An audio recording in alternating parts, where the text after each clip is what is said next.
So, hi everyone.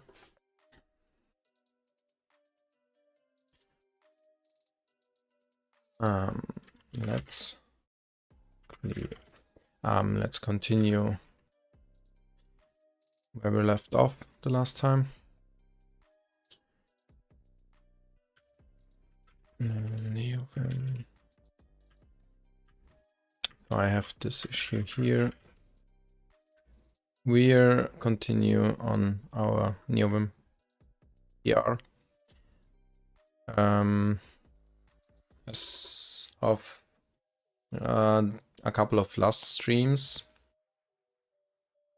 I fight with the unit tests.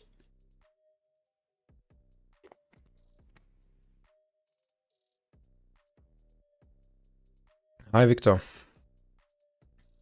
Schläfst du noch nicht?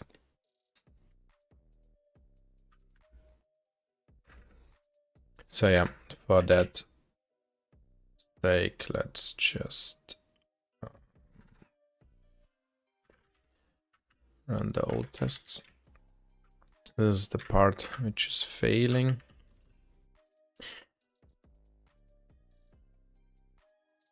And we see here that we expect this 2 lines here. What do we get? The first one is matching, but the second one kinda is doubled. But the second part is not exactly the same. Here we have 3 Fs, and on the second part here we have only 2 Fs. I'm not sure how this is caused. I only know that I had the change here. Before this change, I added this part here. Before this change, it was crashing completely, so I didn't even saw this, and it was crashing.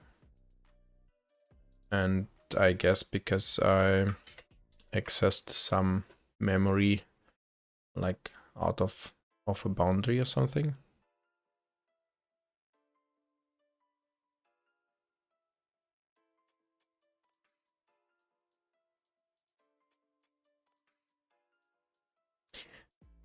Ist medieval gut? Was ist medieval? Das ist ein Spiel.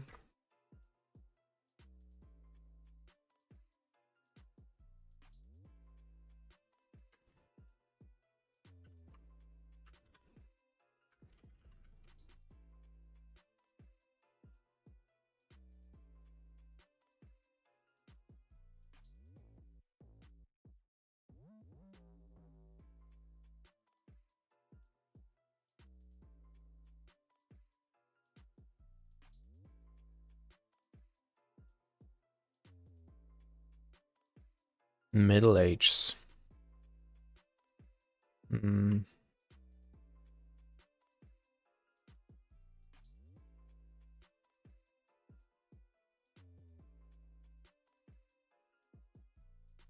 Okay.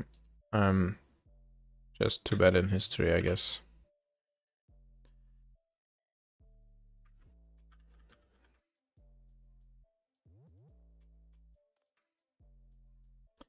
So yeah, this is where I left off, and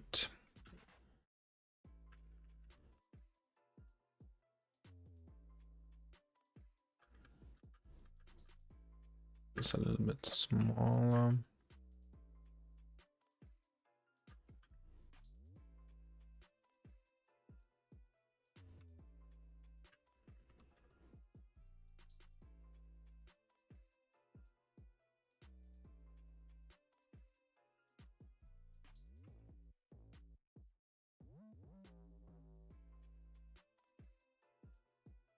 Wait.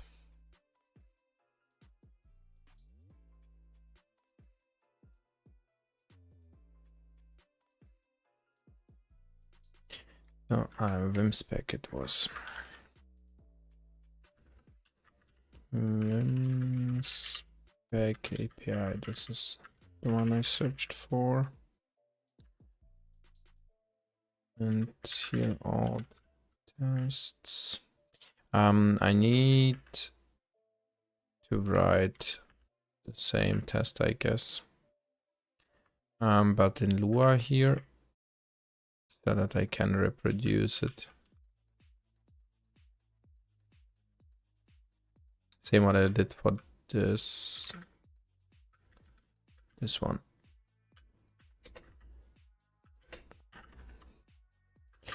Code is also out test like this. Oops, it's too much.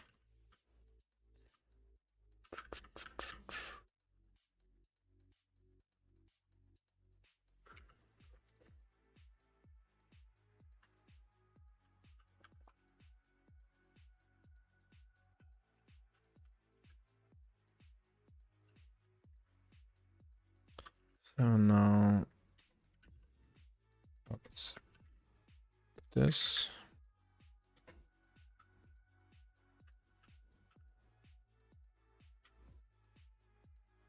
And let's what I'm doing. This, then we replace those underscores. And this.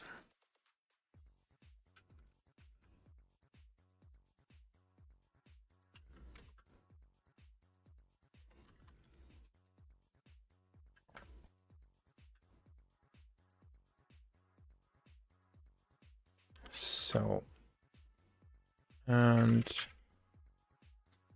now let's open up this old test here. What did we do here? Create new buffer, no shell temp.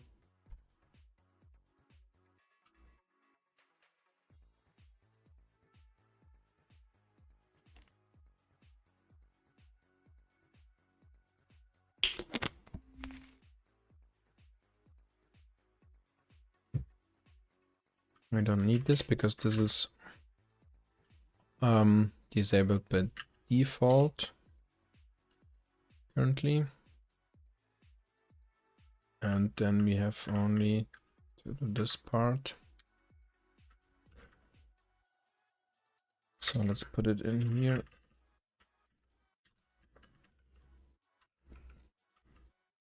Then insert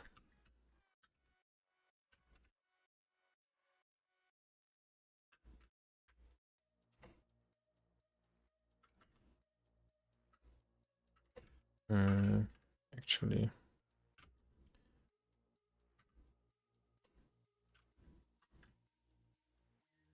oops, let's change surroundings.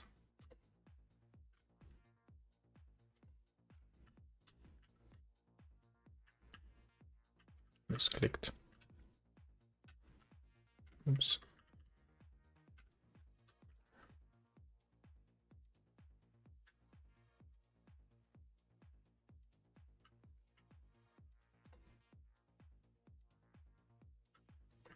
Copy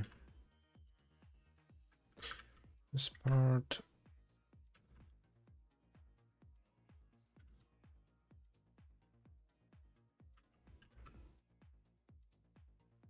This is like should be like this. So inserting 2 lines.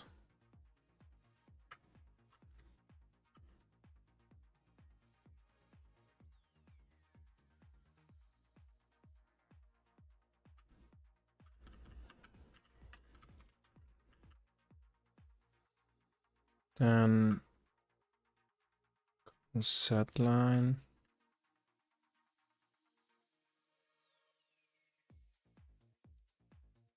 Can do this with command, I guess.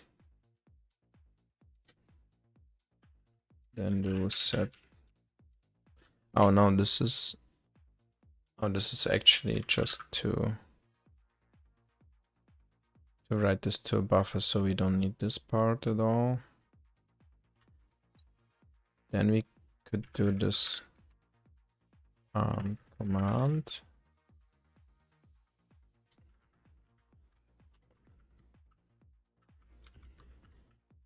Let's do this also here. And then get line.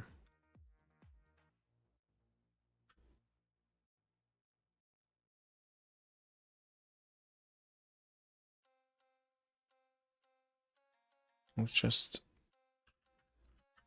assume here equal having this.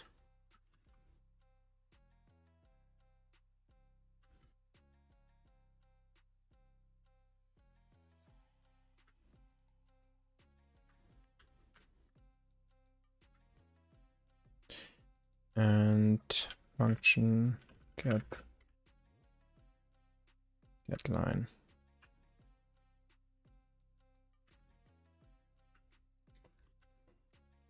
Like this. And we should have the same here. Formatting can be done later.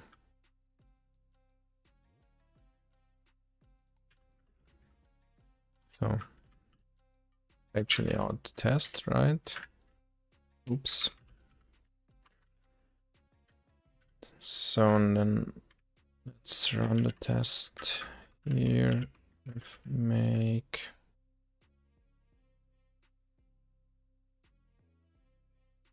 vim spec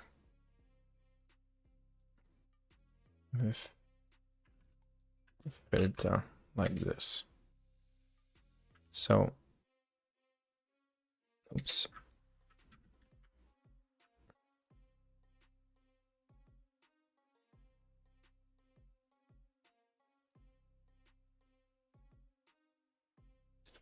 So maybe I have to escape them a couple of times. So this has to be escaped, I guess.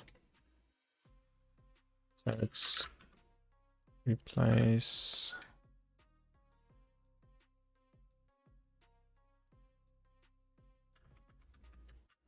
oops.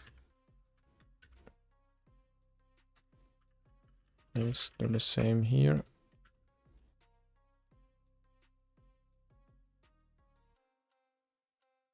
I hope that this is now correct.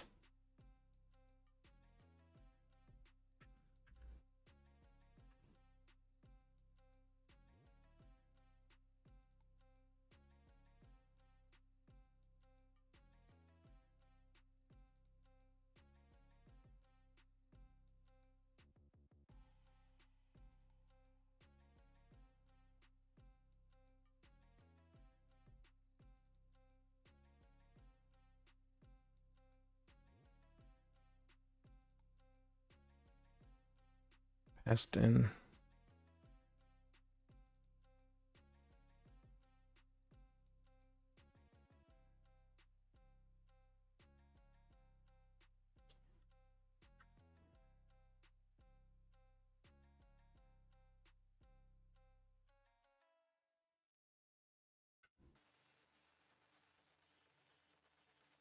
So this seems different from the result.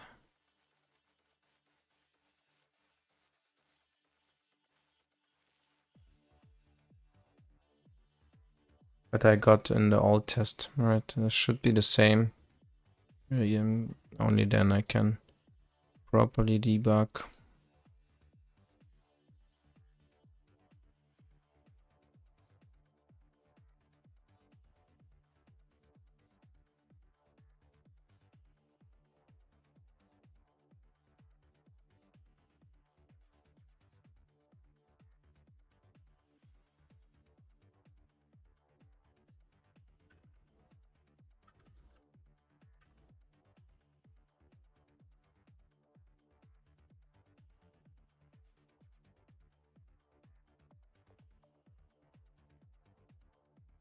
Let me see how to insert multiple lines properly.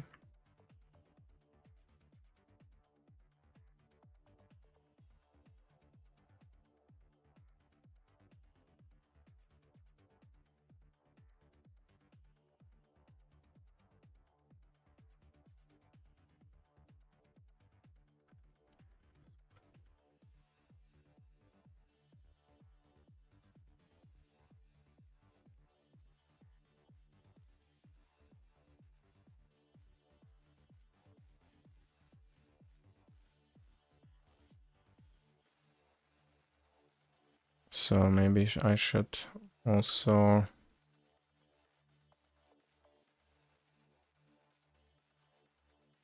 use this way to write the lines. It's all test stuff here. So let's do this also in the same way. And this like this. All right, so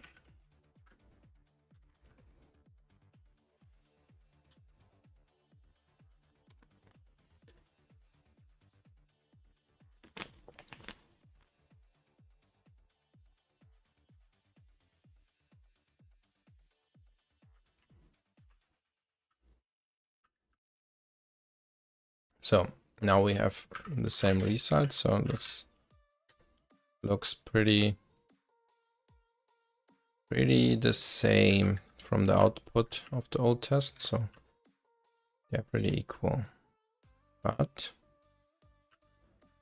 now I have to remove this. Oops. Replace. Wait.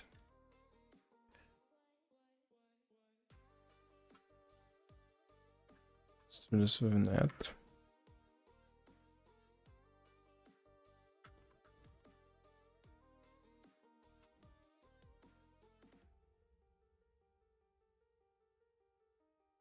Replace them with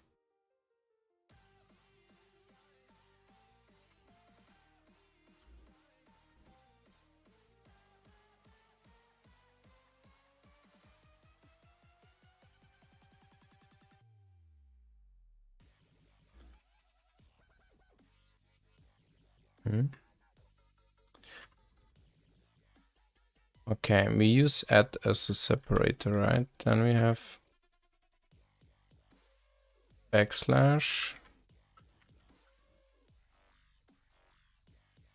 We want to replace 2 backslashes.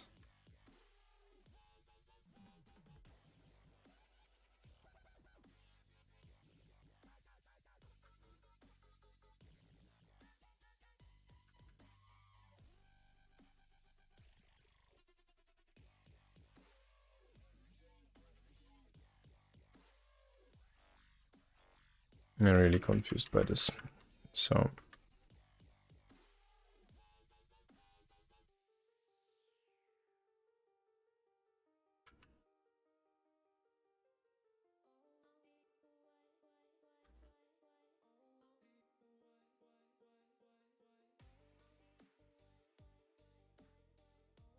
oh. This was pretty complicated. Right, so backslashes to escape the backslash. We have to write 2 of them because there are 2 backslashes that we want to match. We have to escape both of them, so we have 4 backslashes. And here also. Yeah.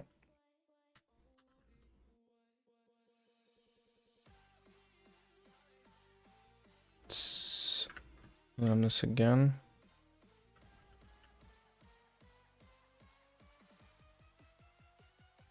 So perfect. And now we could debug this part here. So GDB 1.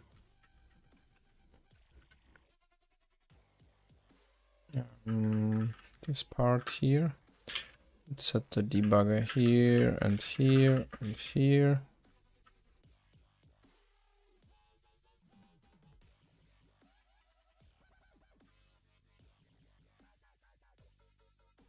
Okay, then let's run this. Oops.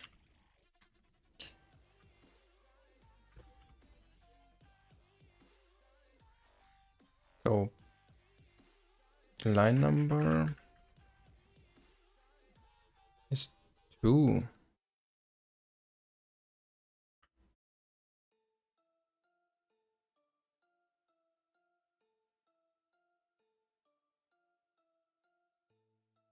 Where's line number 2? Let's see the start position and end.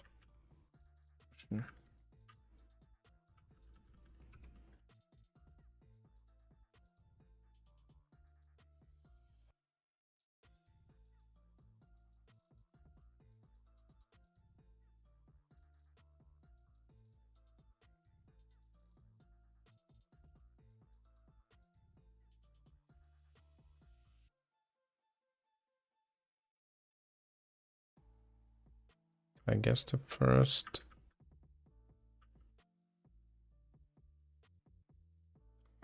line was handled here. This part, then we have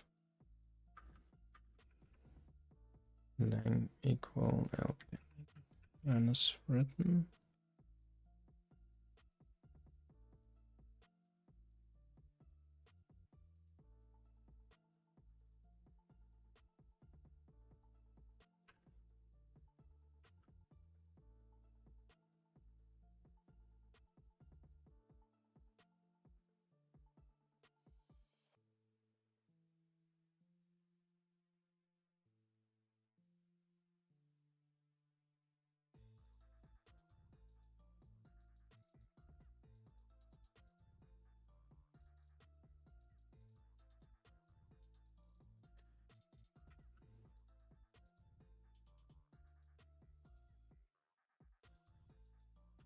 So we're here. What's lp currently? 23. And LP is this one.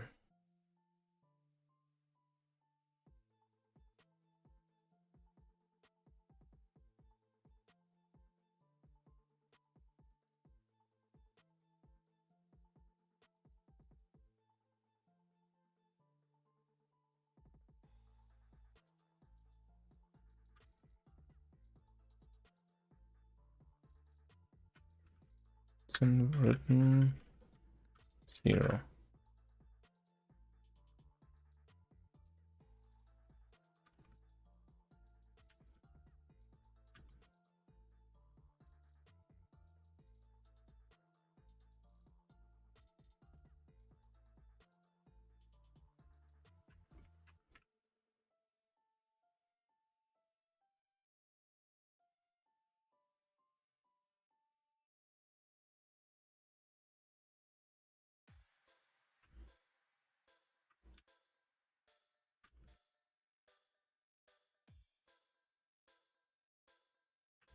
Output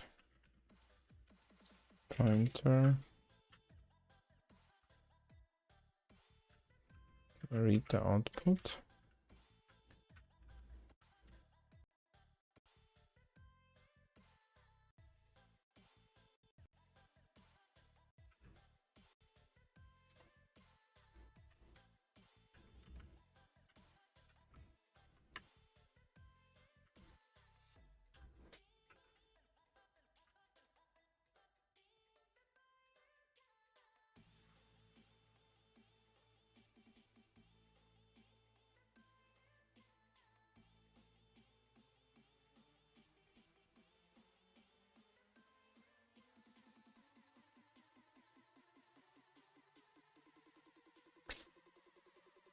So wait, input.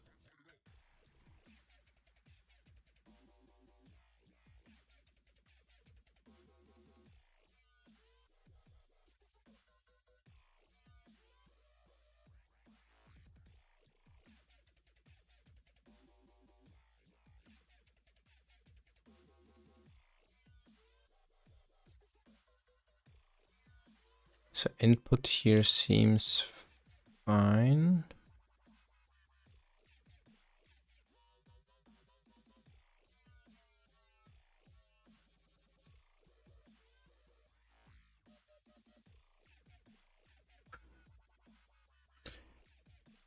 Do we have an issue after we do cat? So when we hear, we are reading this into the shell, pipe it to the cat command, right? And then we're reading the output.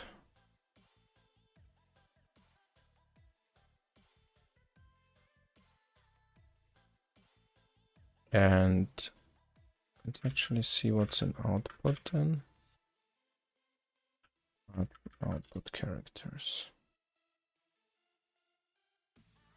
So this is also fine.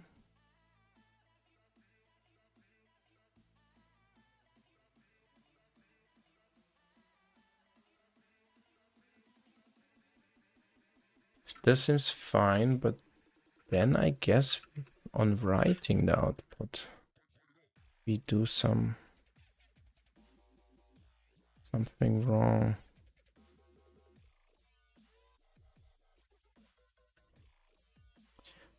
What's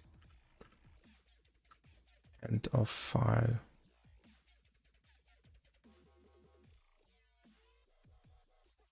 nread.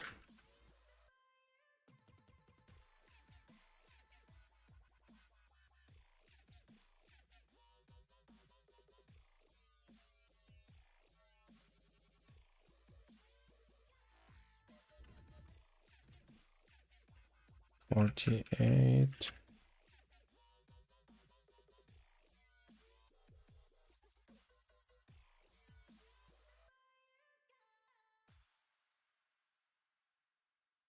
Let's open up a new one. Let's replace every backslash with single n,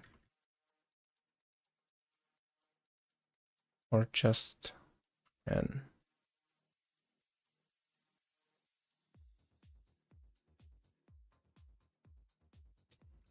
This one too.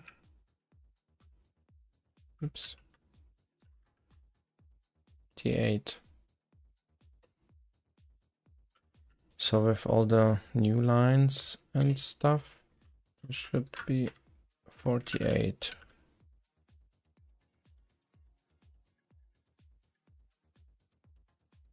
Just fine here.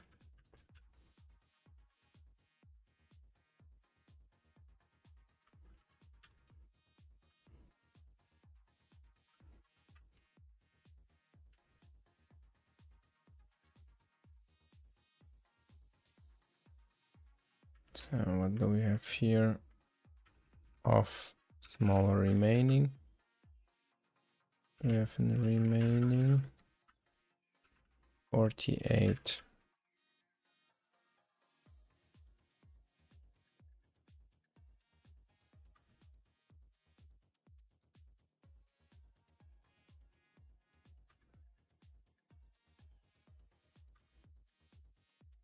So let's actually create only breakpoints in the special cases. Here and here. And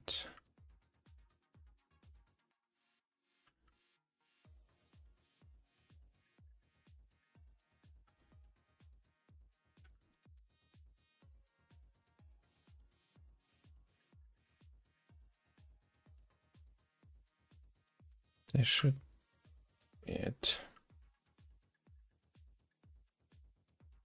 Okay.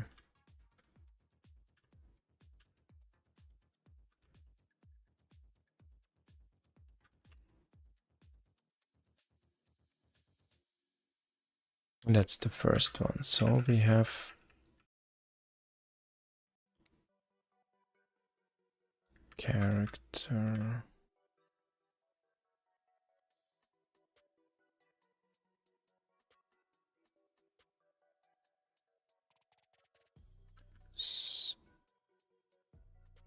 Of size of is 23.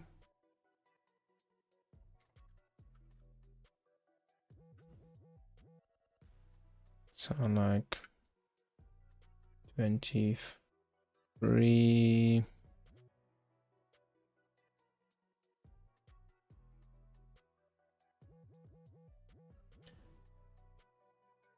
Not quite. This means we are here.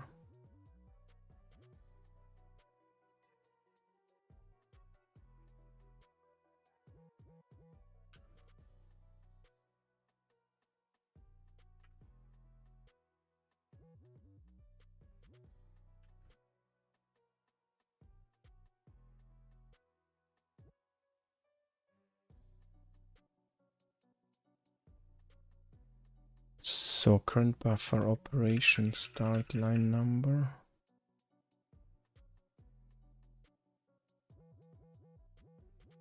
Current line number. So what's actually in there? Current line number is 1. And current buffer.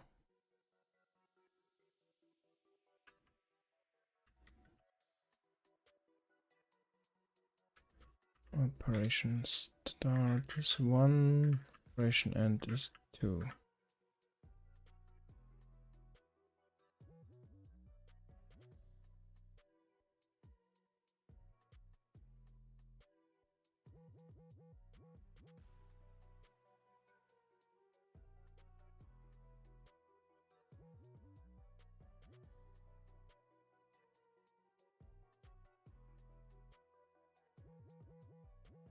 Okay, I understand now, because we don't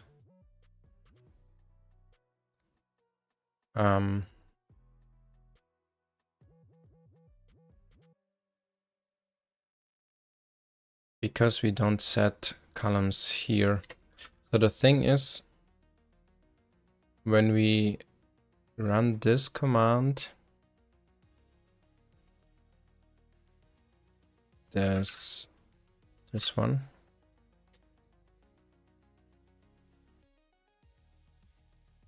We say we do this for the whole file. But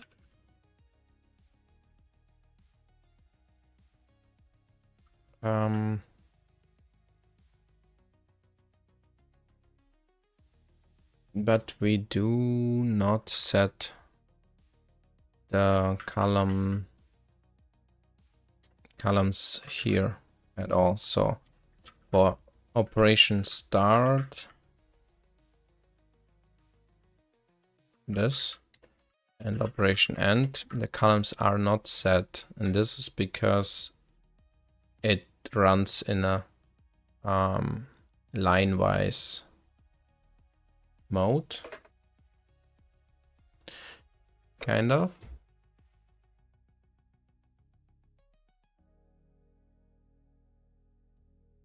And for this to work properly, we would need to set here on line 2 column number to the actual max column number in this line. So this would be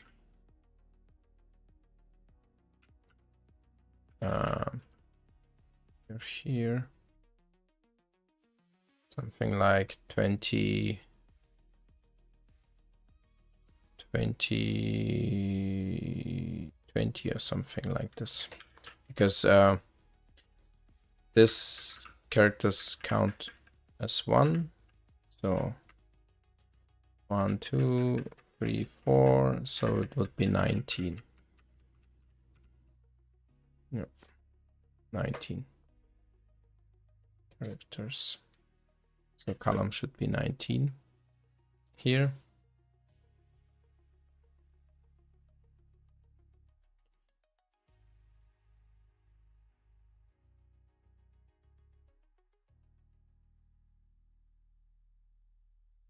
So this part needs only to be considered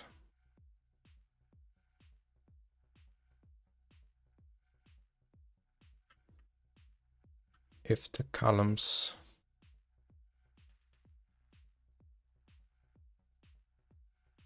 are bigger than 0.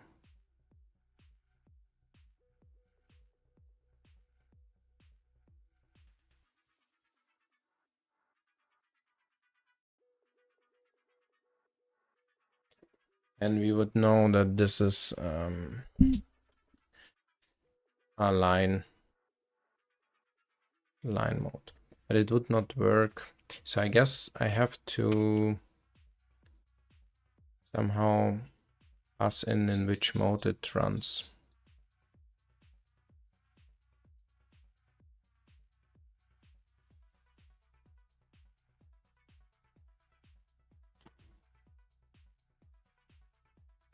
And you have like line-wise, character-wise, and block-wise modes for the selections. My initial idea was to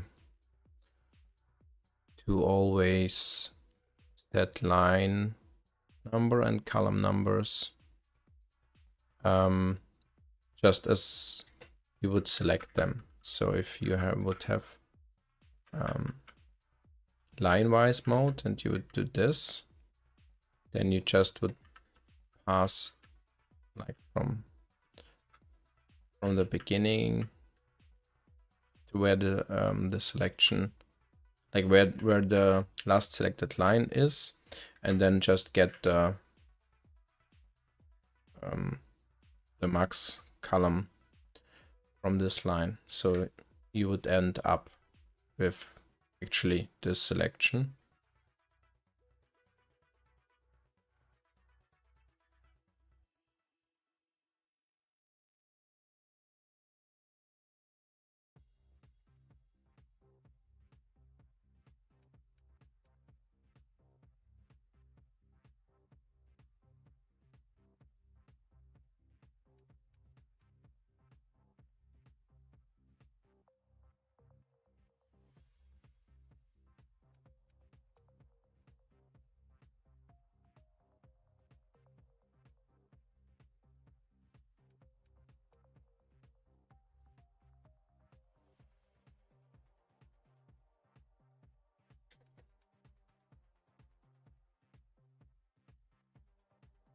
I could do the same here as I did in other places, like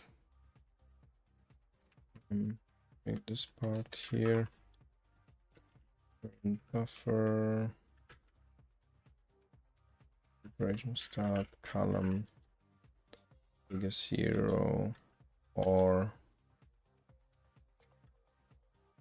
like this, current buffer, operation and column 0, stuff like this.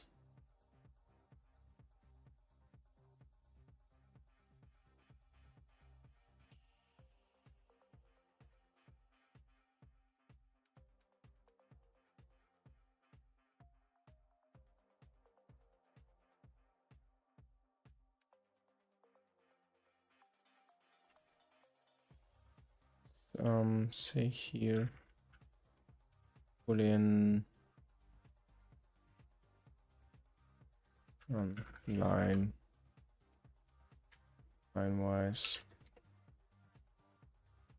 something like this.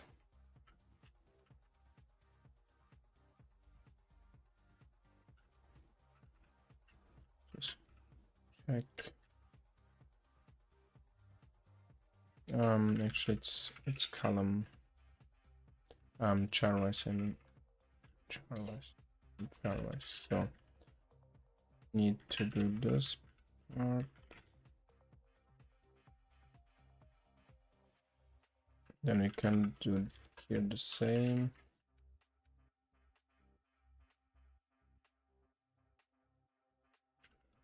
Charwise.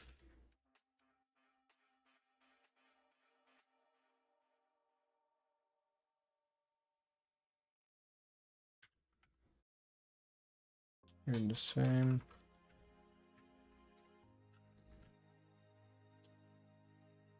Kind of would also work, but it has one edge case where it would not work.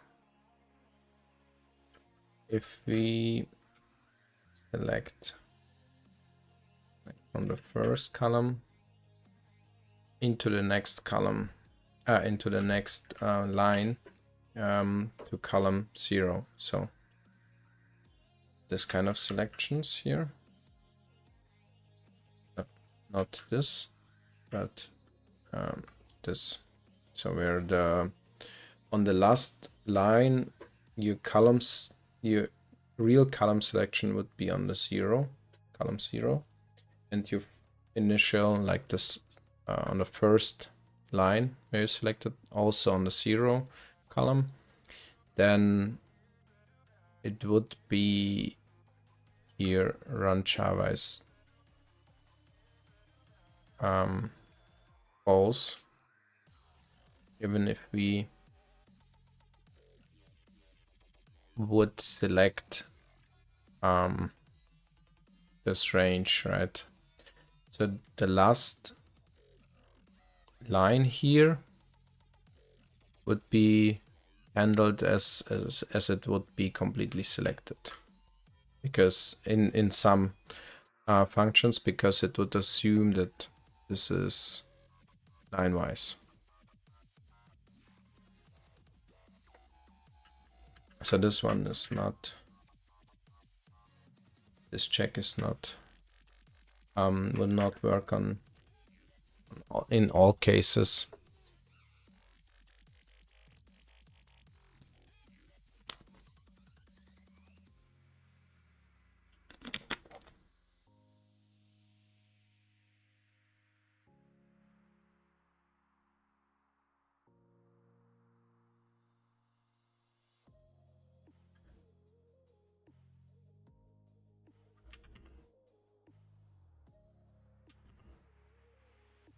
Let's test this real quick.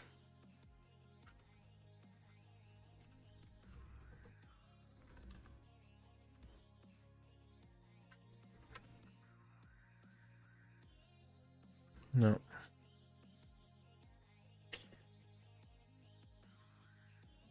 This would solve the current issue,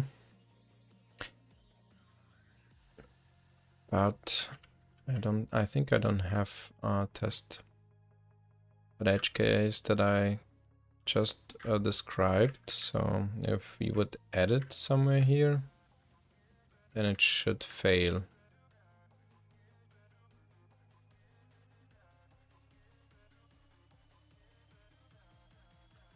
And charwise, events plus charwise range, substitute charwise range.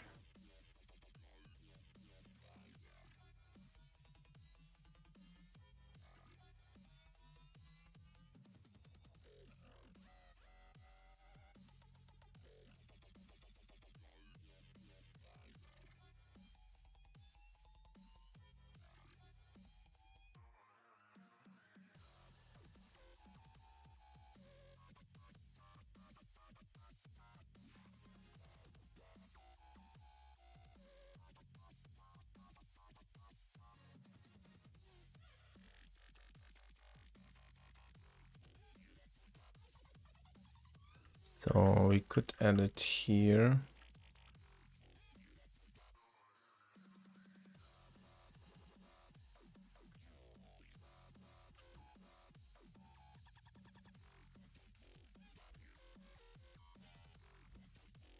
So clear, and then we add this part here. Where we just select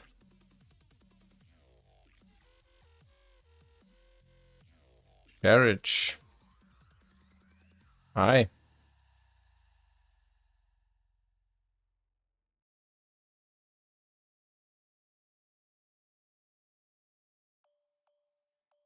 You're curious about what?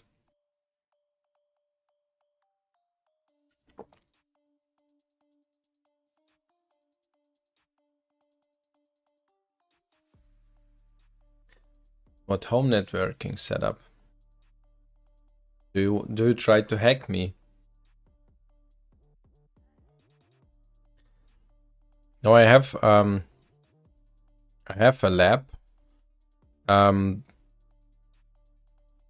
lab setup, but it's currently not running. Yeah, home lab. I used to experiment with Kubernetes clusters back then, and I had a Raspberry Pi cluster with I think 4 nodes, like one master node and 3 worker nodes.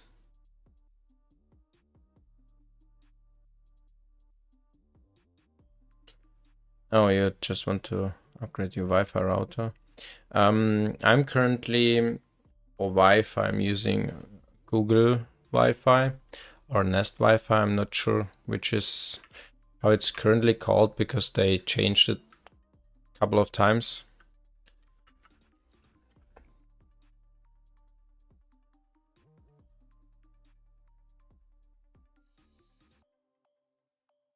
It's called the Wi-Fi Nest Wi-Fi Pro, I guess.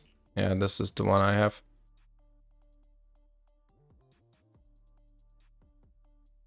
currently. And I have a router also, a real router, so not this combo devices, which are routers, switches, and modems in one. So to kind of set up multiple networks for my home lab.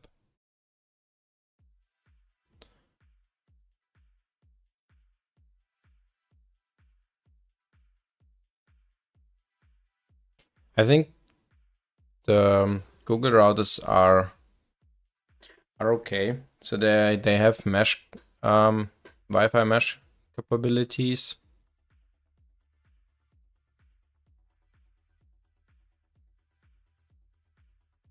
No, it was just for me because home lab stuff, and I wanted just to have a separate network,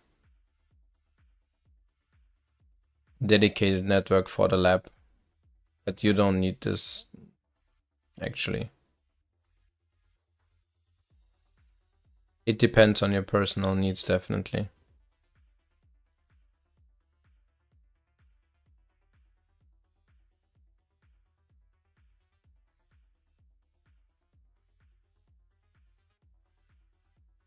But I actually don't like this approach that everything is in one device.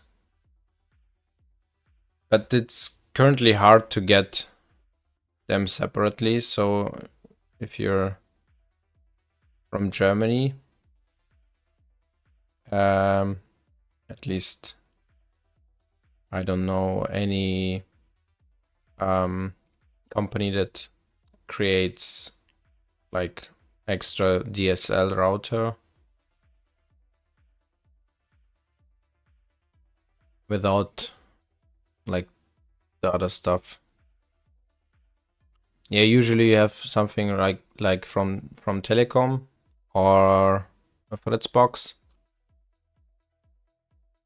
And yeah, there are like multiple things in one.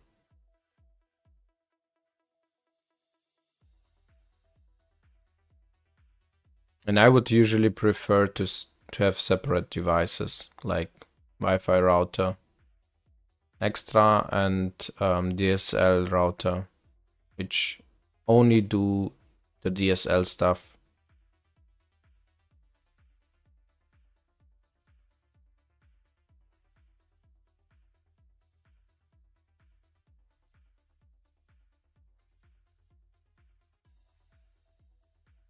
I'm not sure if I searched for a while for DSL router. See, you get always like all the combo devices which have Wi-Fi and all the stuff in it.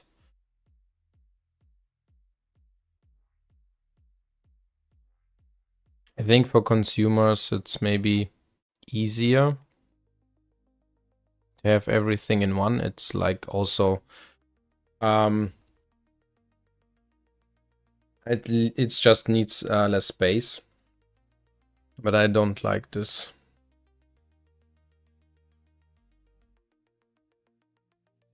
Like, would be better to have dedicated devices for the stuff. But it's just me.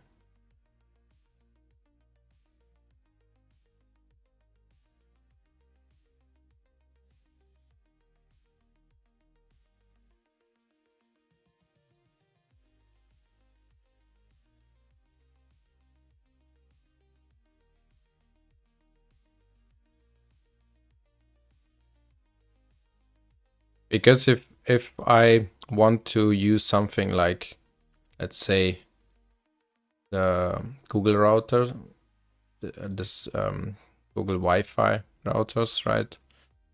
And I have something like Fritzbox or something like this, or this telecom device, then they have everything also in it. So I have to disable most of the stuff in there, and it like costs like 100 euro. And I like don't need 90% of the stuff in there.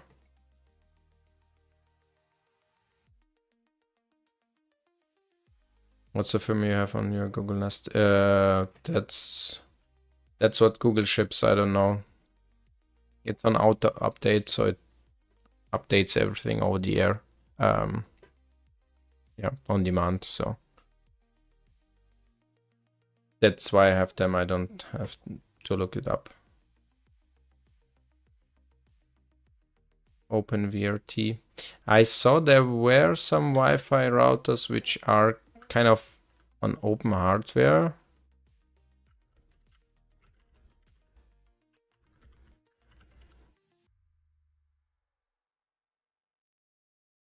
I think this was it.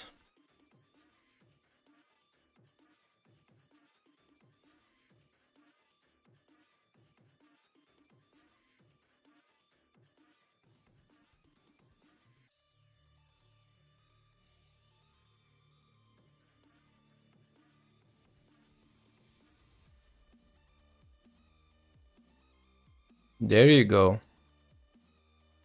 Fully open source.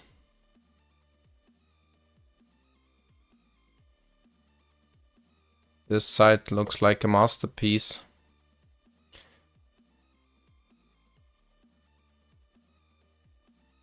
Yeah, but this one, yeah, this is the one I searched for. This is open hardware Wi-Fi router with stuff on it. I thought about buying this one, but like, come on. 350 euro. I mean, I like open source and open hardware and stuff, but this is just insane.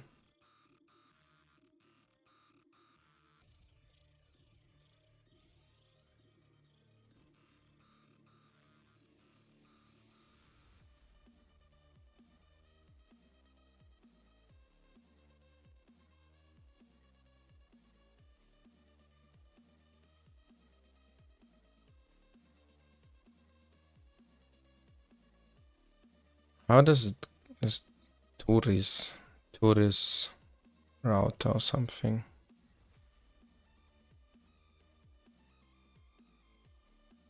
Turis.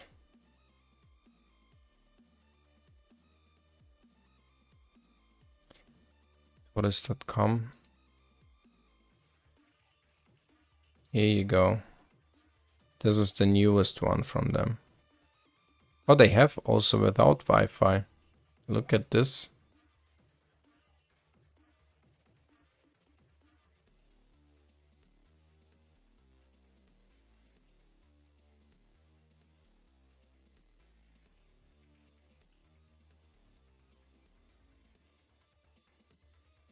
And where's the price now? So I search for the buy button. Okay. Seems like I have first to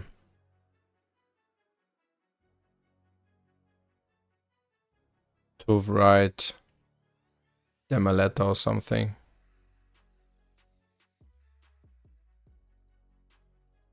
Why don't I use the home lab? Because I don't have the time currently for it. I concentrate currently on other stuff. And just, yeah,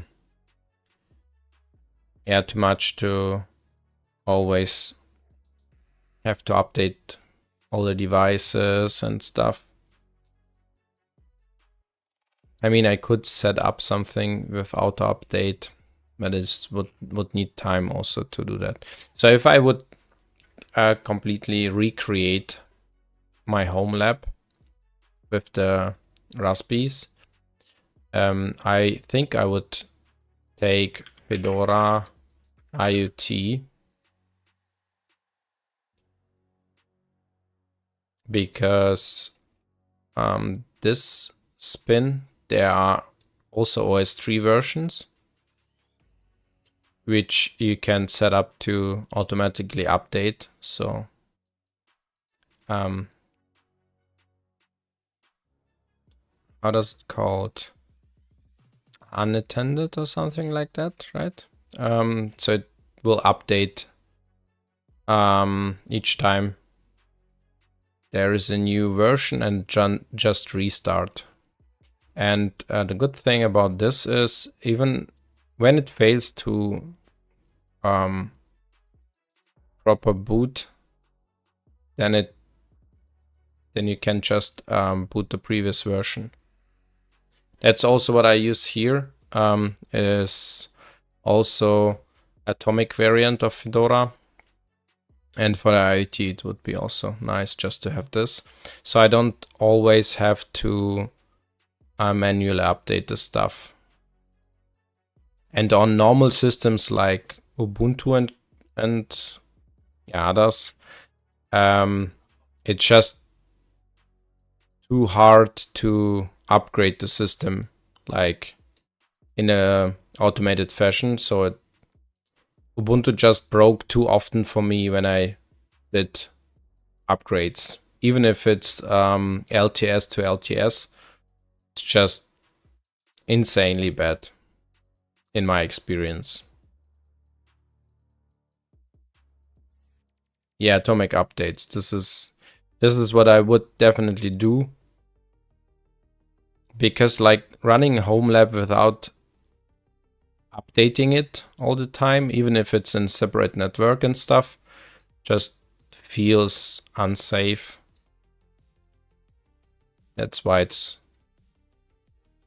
shut down currently, because I don't have the time to update it properly all the time and stuff like this. Yeah.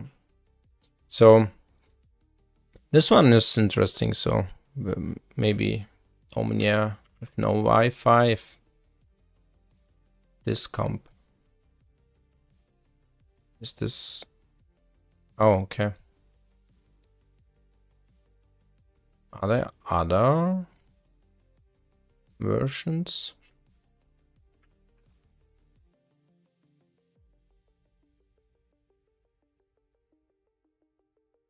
without Wi-Fi. So you cannot even buy from the reseller here.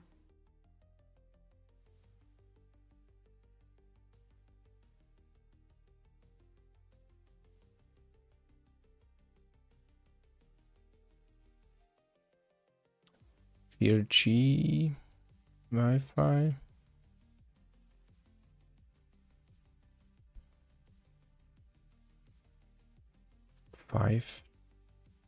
5G kit. There is no upgrade kit. Yeah, it would be interesting how much the other one costs without a Wi-Fi. But yeah, too bad you cannot buy it directly from the manufacturer.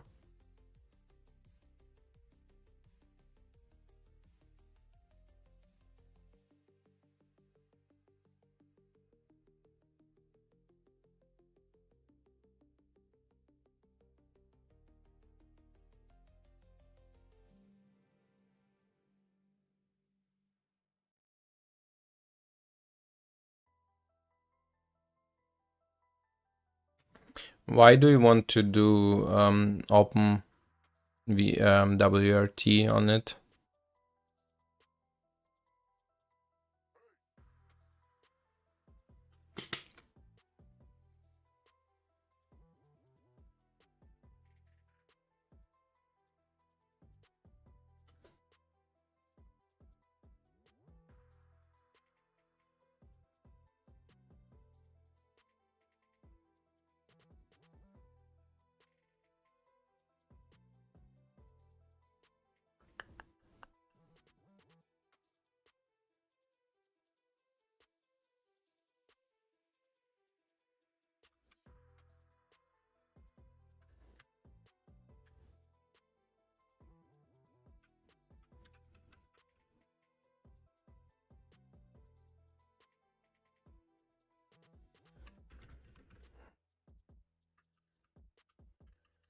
So let's select here.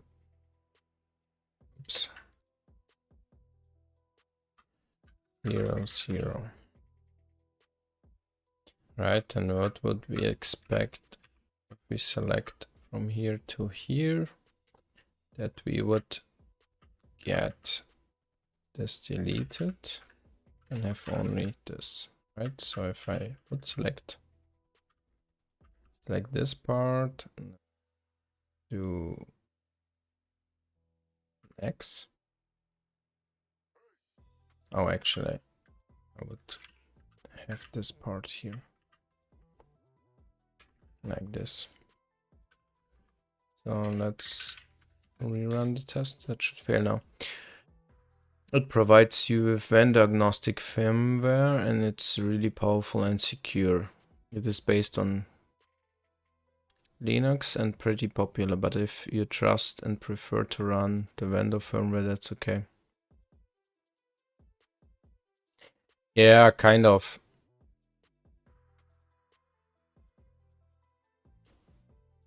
I'm not that I would say I trust them completely.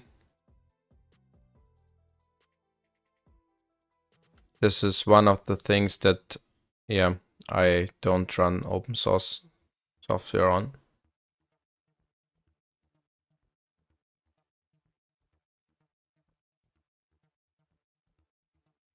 Don't even know why, to be honest.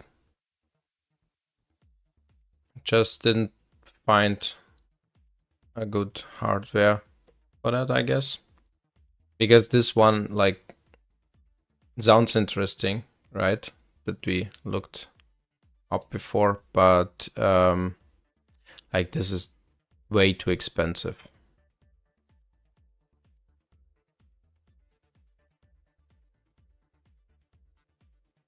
But if you find something where you are happy with, which runs OpenWRT, I would like to know.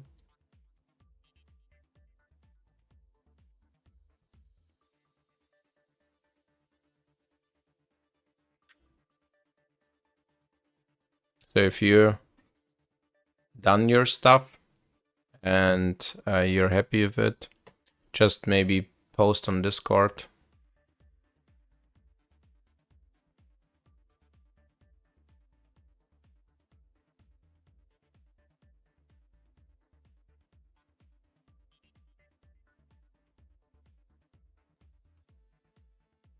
Yeah, that's what I meant here.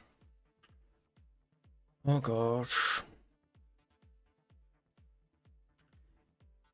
So if we search here for address lines, go definition, chars,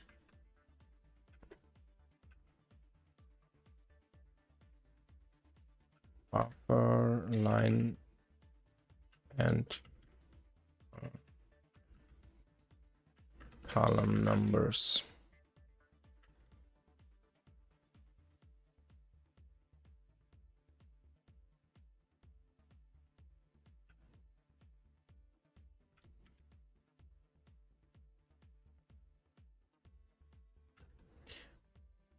So this will be it. So everywhere where I actually check for column, wait,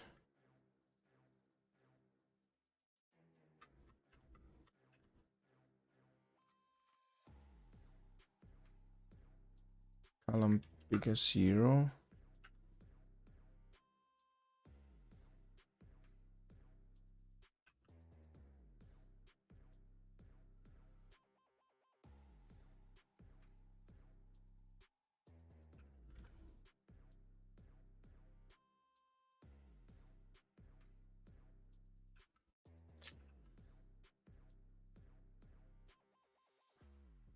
So here,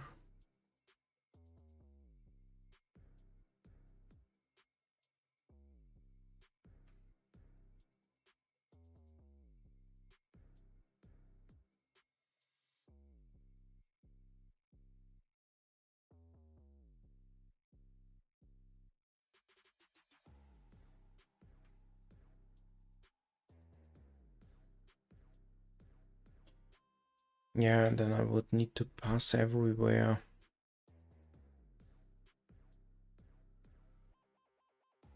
If this is our line address type, even here.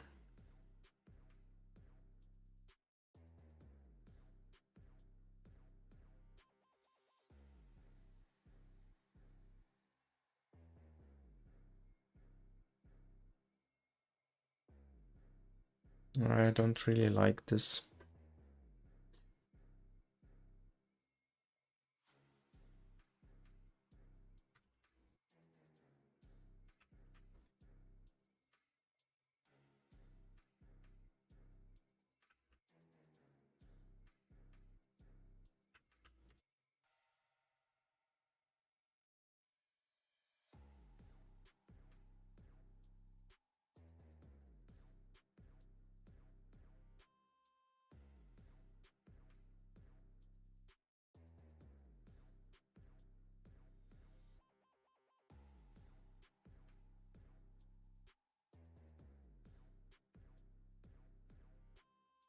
So current buffer, the read input. Where do we have this? Here. And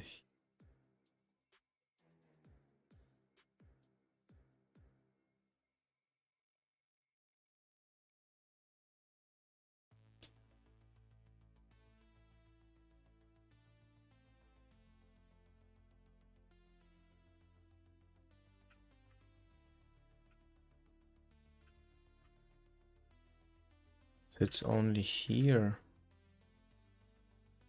Is it really only used in that file? Then I could maybe maybe pass in here.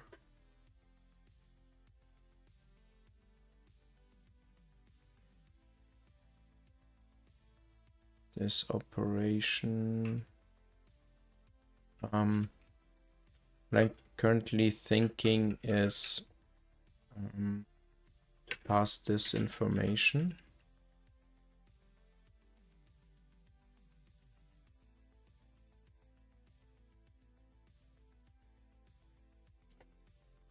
Here over parameters, or use this function maybe directly. So but what do we have here? To remain compatible with the old implementation, which forked the process of writing, the entire text is copied to a temporary buffer before the event loop starts. If we don't have writing in chunks returned by get, the buffer being modified might get modified by reading from the process before we finishing writing.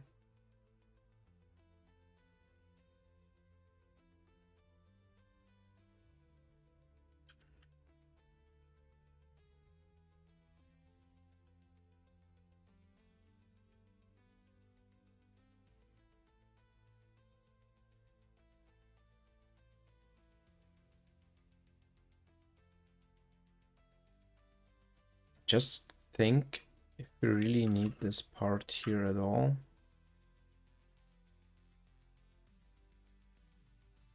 Or could I just replace it here so that we do actually read buffer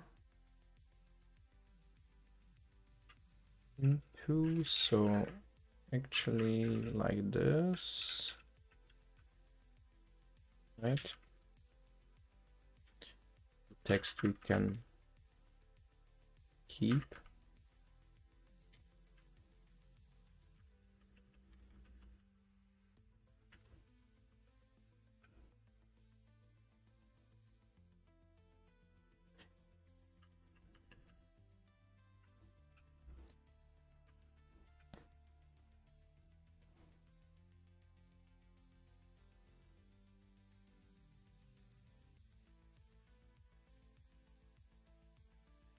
And then see current buffer.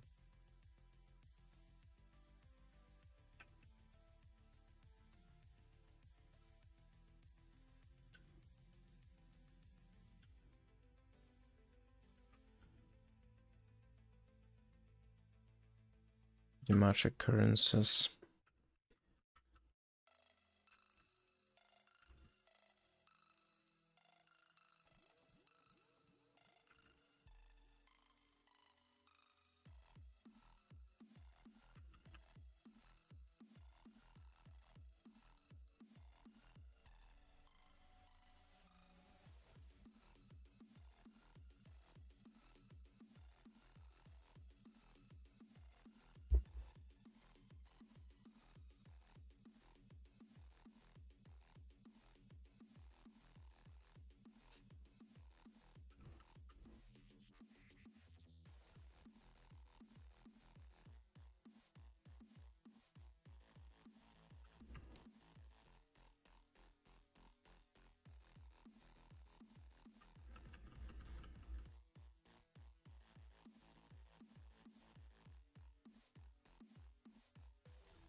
I would just like somehow to avoid the need everywhere to check for if this is line-wise or character-wise. But I think when we implement the blockwise mode, I will have to do that anyways.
Shell.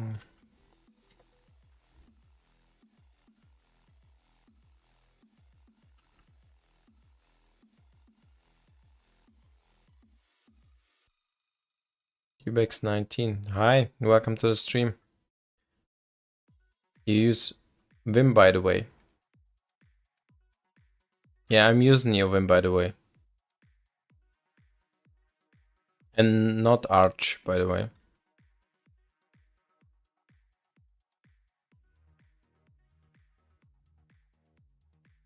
How are you? What's up?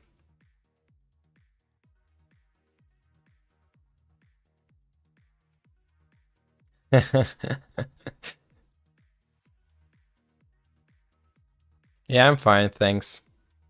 Fighting with unit tests. And yeah, try to figure out how to implement this charwise selection feature. Yoshi boy.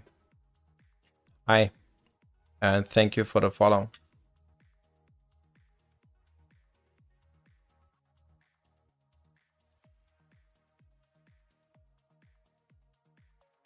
Yeah, I'm getting along, so it works.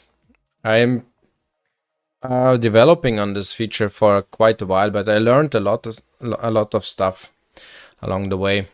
I thought it would be faster to implement, but I think it takes that long because I just didn't know anything about C. And the code base is in C mostly. And also I didn't know about many internal things, how NeoVim handles stuff. So stuff like how the global command works and stuff like that. So, and to implement this feature, I needed to understand a couple of those concepts.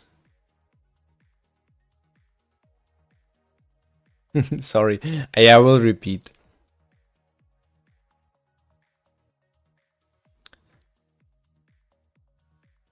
Let me just see. Cybex, yeah, you're developing an assembly. Don't believe you. And you use Debian. Yeah, I'm on Fedora. Yeah. So I was saying that I'm developing on this charwise selection feature for NeoVim, and it took or it takes me longer than I expected, much longer than I expected. But I guess it is because I didn't knew anything about C, so the C is new to me, still new, because it's like low level language, and I never really developed in low level languages. And also I didn't knew too much about how NeoVim internally handles stuff, like the global command, how it's implemented, how the lines are stored in NeoVim internally, or Vim. I mean, most of the code is like basically same, not exactly the same, but similar.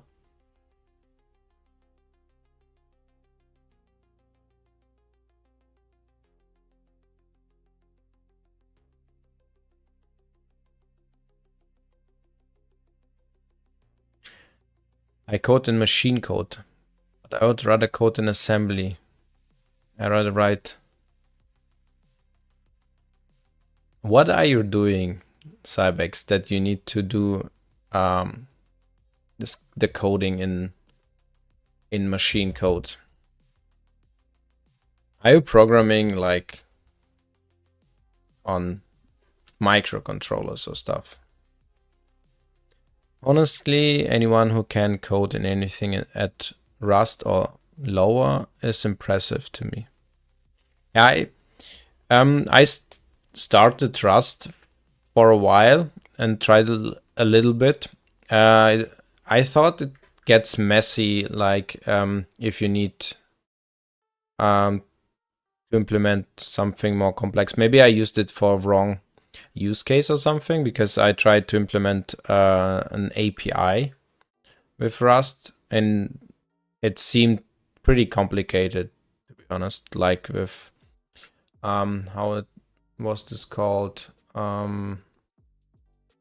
lifetimes and stuff. So if you need to write everything down there, it doesn't seem to be easy readable, for me at least. Maybe if you get used to it, maybe, but still it gets pretty easy complicated. And yeah.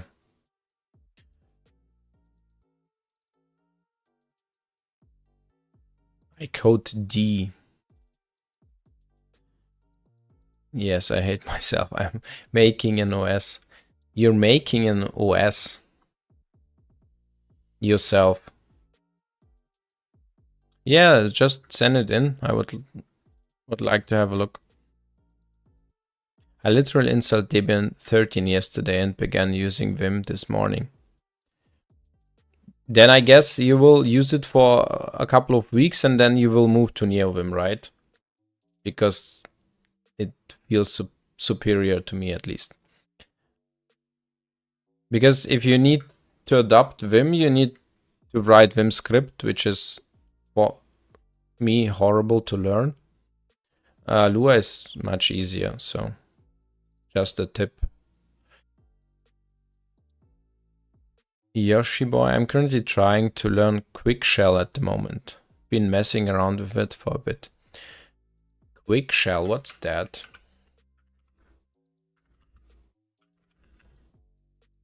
Quick Shell. That's new to me.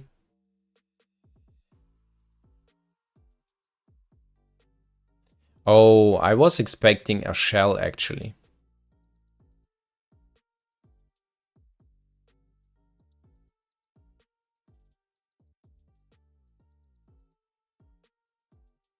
Can be used alongside UL and Composite or Window Manager to build a complete desktop environment.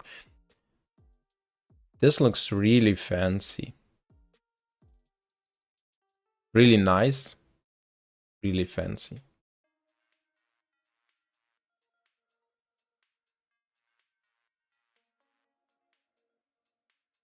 So did you create it already something or just messing around with it? But it seems also to work with Sway, right? Even X11 for reasons.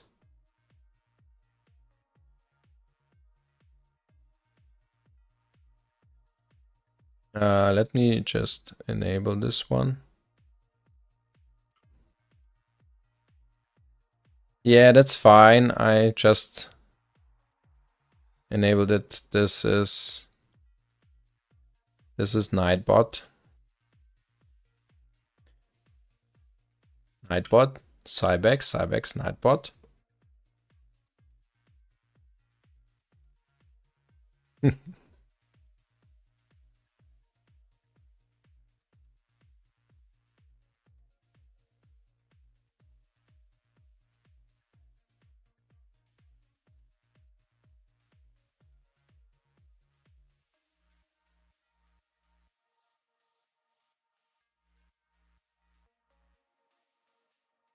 Let me just open up what you sent.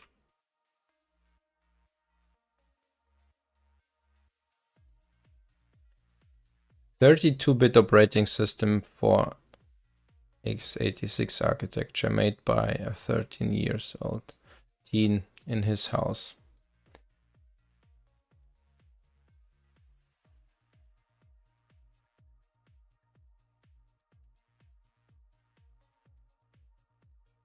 Okay. I'm not sure how this is like in Twitch. There is a rule, right, about teens and watching streams and stuff.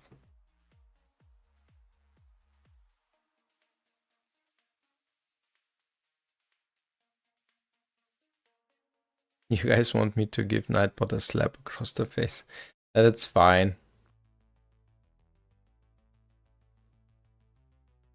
Nightbot just tries to be a good guy and tries to secure the channel.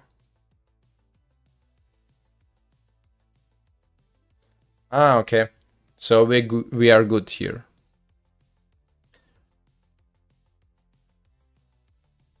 But crazy. Like,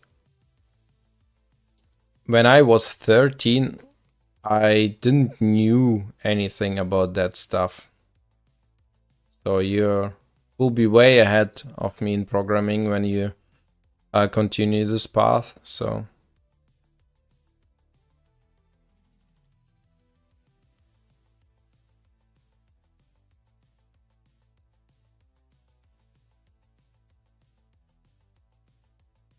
yeah, it looks really cool. But I'm actually on Sway.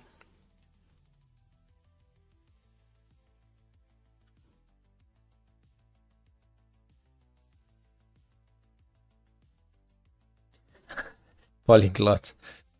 Yes, so many of you guys have just multiple accounts on Twitch, right?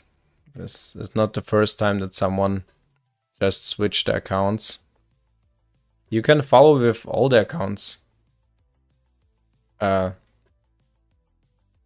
Follow me with all your accounts if you like. And it's made in assembly. That's also impressive. Yeah, absolutely. As Quickshare should work with Sway. It has E3 integration, which also works with Sway. It has 1,200 lines of code. Last I checked. Okay.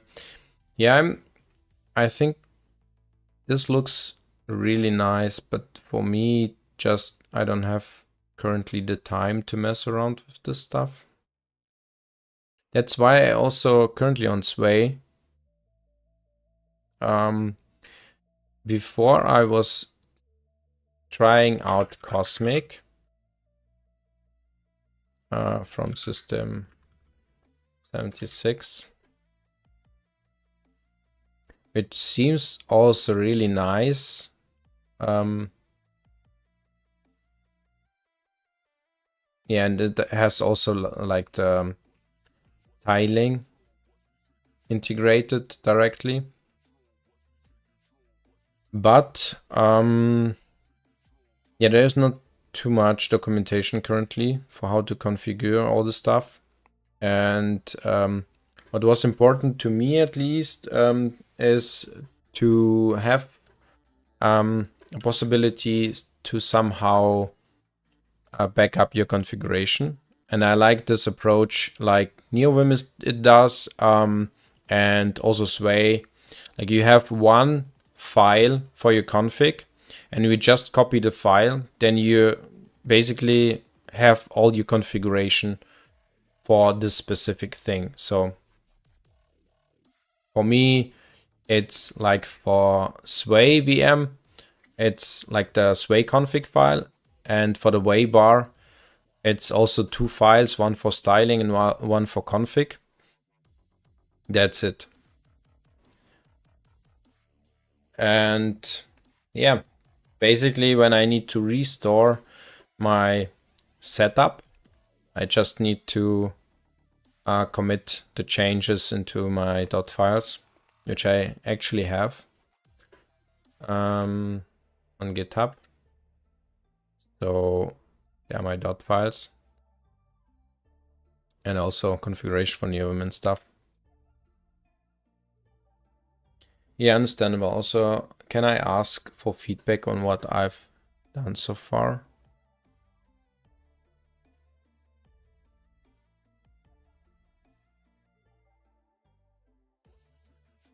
Yeah, do you have some pics or something? Show me what you've done.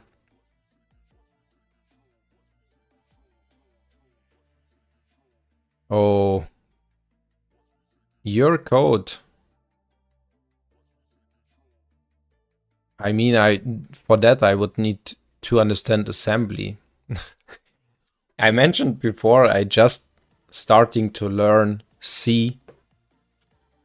I don't think that I have the knowledge to review your assembly code. I did assembly once, actually. I think with Atmega 8 or something. Oder? No. How was this called? This was this 8-bit microprocessor.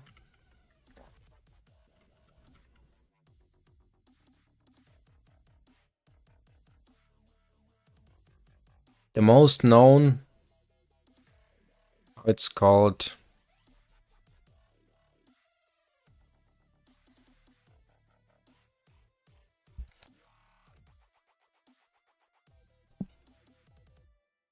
Sorry, don't really remember how it was.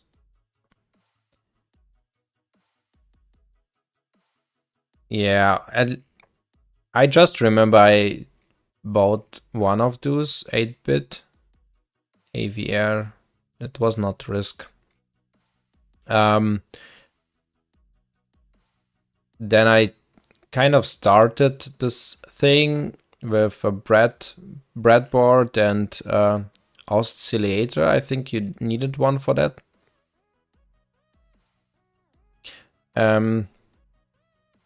Yeah, and then I wrote a little bit of assembly, and then I quickly understood that I don't like to write it. And I just, yeah, maybe I should have started with this as you're currently doing. Then everything after that is actually much easier.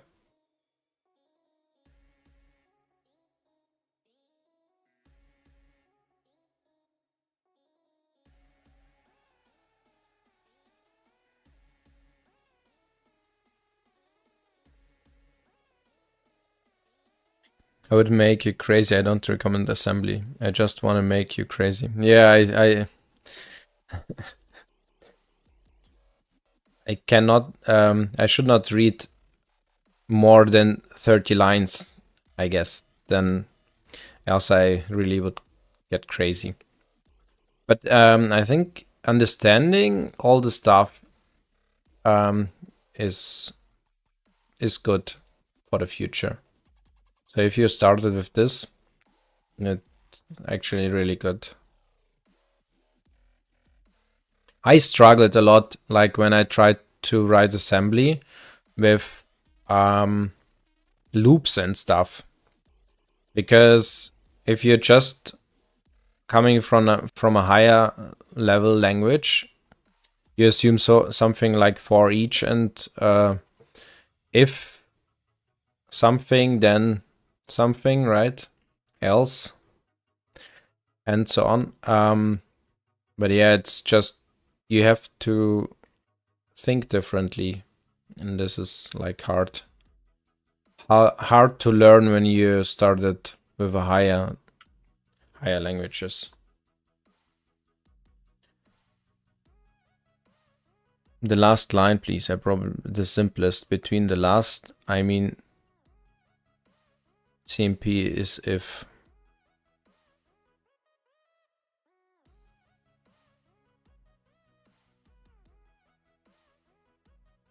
Crazy. Database. A bunch of bitmaps, aka BMP files. Database holds all ASCII characters as bitmaps. Oh, okay, so you loaded the whole ASCII table?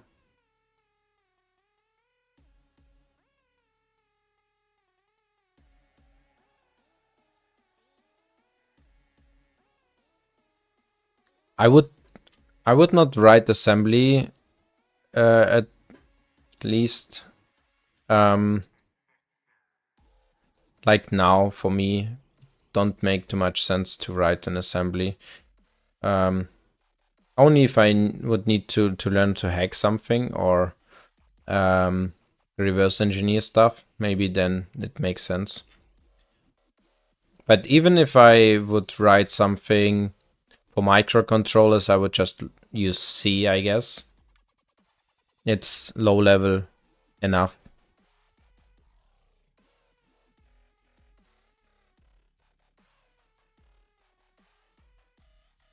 You can... Oh, you use Codeberg. Cool. Did you know actually that... and yeah, maybe it's advertising for Fedora. But did you know that Fedora uses what Codeberg uses for the Git part? How it's called? Forgeo. This one. This was a fork from Gitty,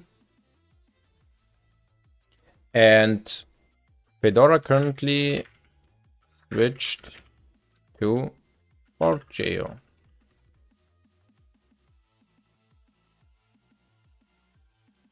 Where was this? That was here.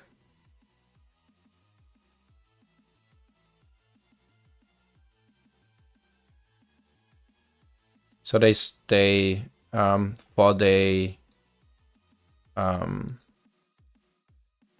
Git repositories and stuff. They switch to Forgeo, which is really cool, I think, because this is a real open source project, not like GitLab it is. I don't like GitLab because of this dual license stuff, and yeah, I think Forgeo is better, even if it's not that feature rich, but yeah. We will see how it works in the future, but this is exciting news, for me at least.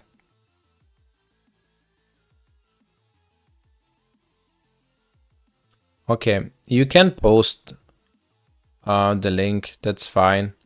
I just enable it again. I mean, Nightbot will hide it, but I can still see and copy it.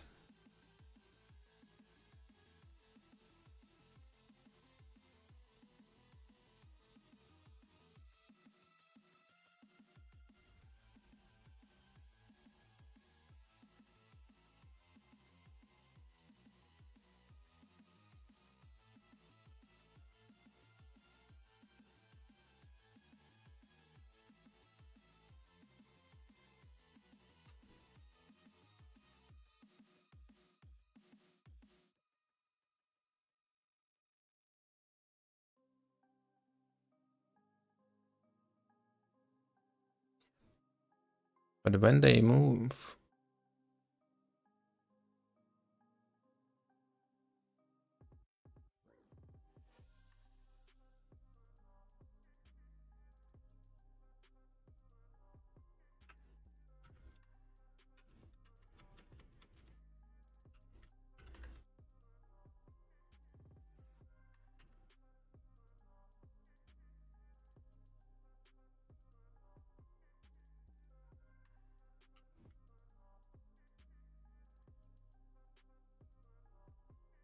Ah, there it is.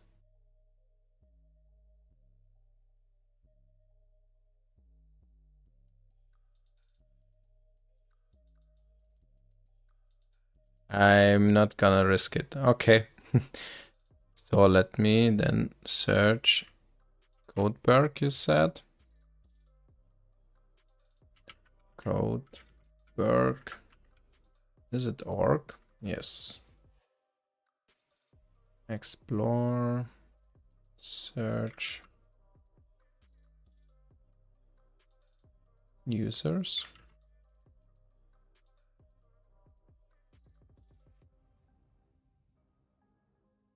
Here we go. So API wrapper, economy bot, quick shell configuration.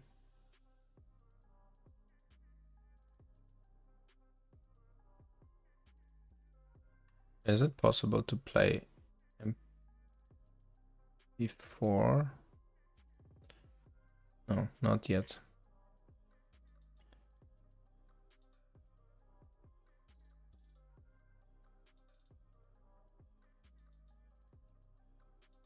Okay, make sure I'm not the bot.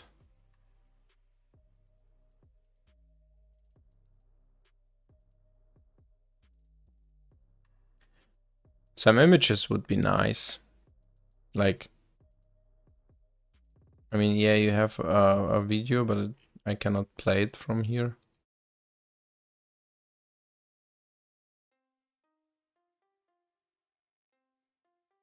Does not load anything currently.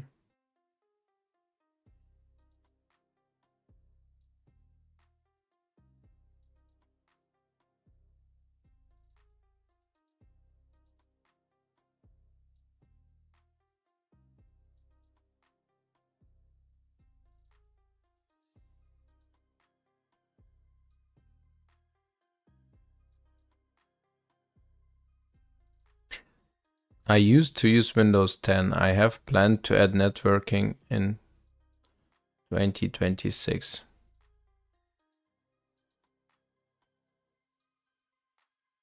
But this is a big jump from Windows to a new OS written in assembly.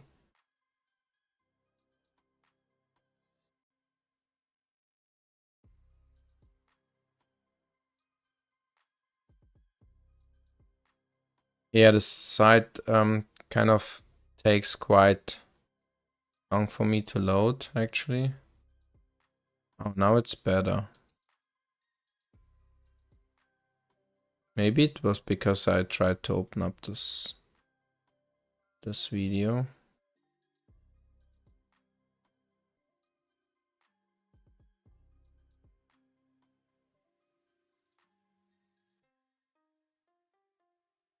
Log volume system tray.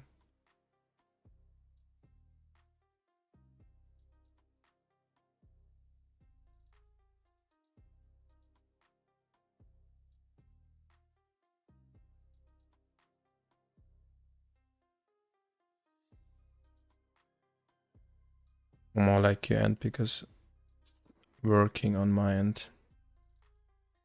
Yeah, I had a couple of times that on my end it took too long, but maybe it's because of the stream. Because I currently simultaneously stream to YouTube and Twitch.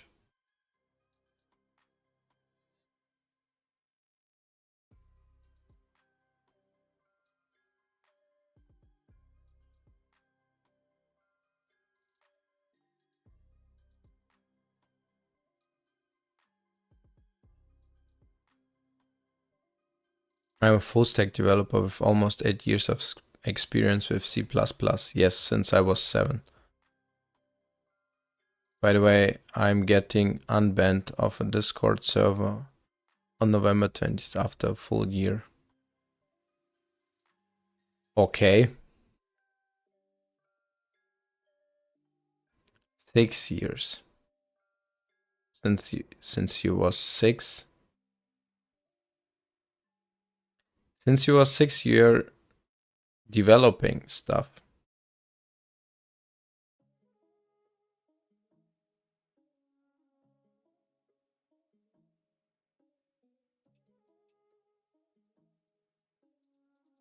That's crazy.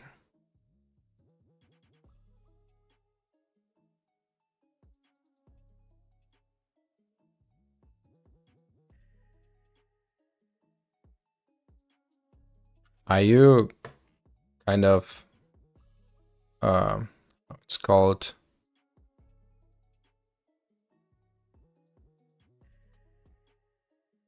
I don't remember how it's called in English.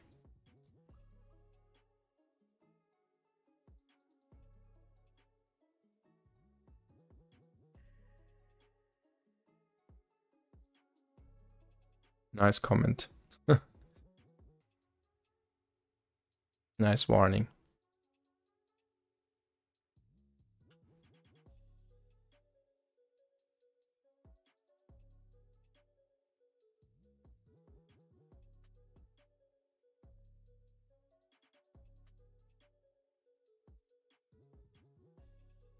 Ich spreche Deutsch, yes.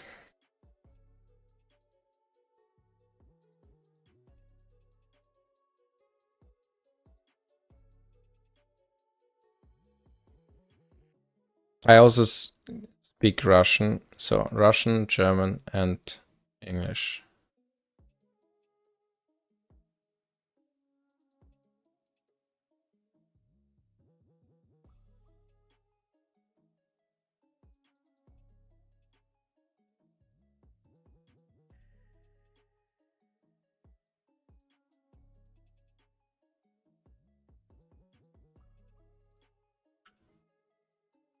Yeah, I don't know. Hund is dog in German, yeah, but I don't know why Twitch thinks that Hund is something bad. This time it was not a Nightbot, it was the Twitch own blocker.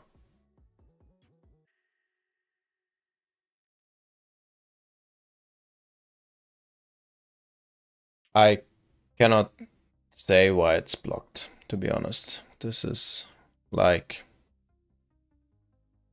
I don't really understand that, but yeah.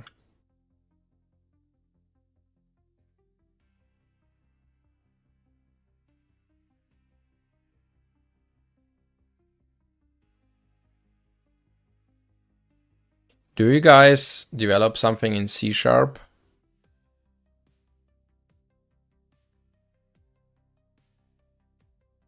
Yeah, doesn't work for Flugzeug. It's not meant to be blocked. Here's finally where the files are.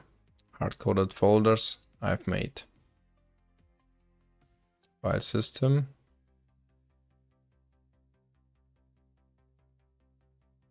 I'm telling you now, this took me 6 hours to make the whole ASCII table. But I didn't include non-printable characters, they're just space.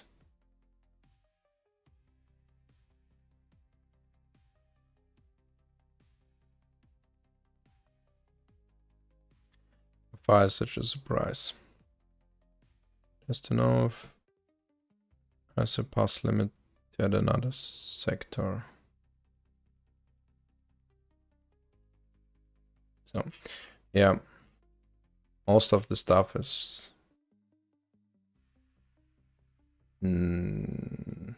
just things that I don't understand. I mean, I know that these are move instructions and stuff, but I don't really would understand what's meant by that. So what you're doing here, actually. Assembly, not my world.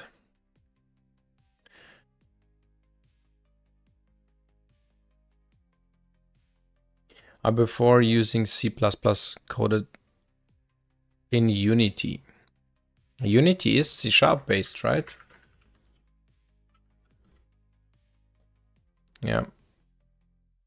Oh, that's also in C++. Didn't knew that. I thought it's on only C#.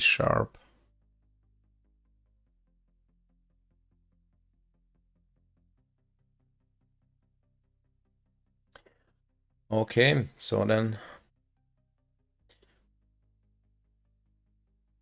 let's move on here. Already forgot where I stopped. Let's retest this.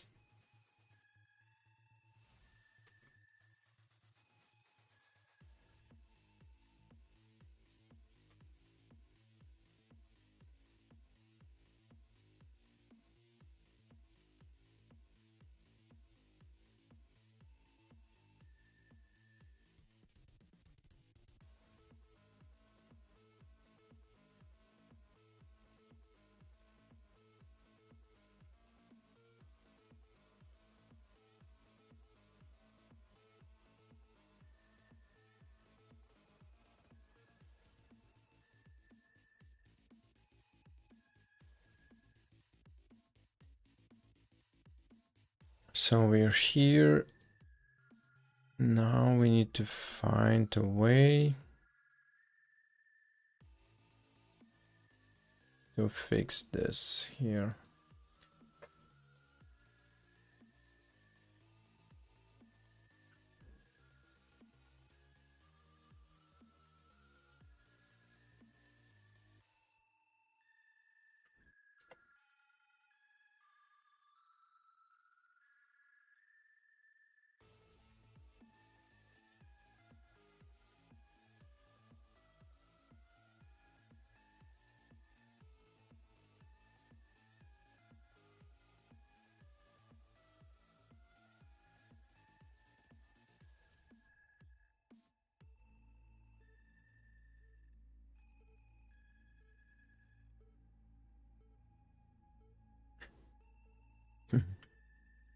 This is this part. Let me just save it here.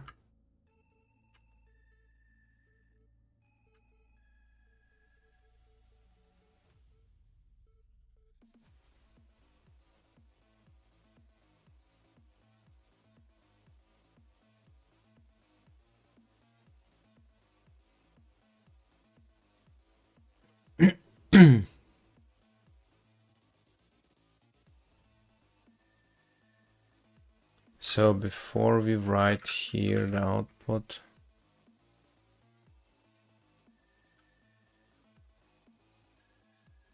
we would need to know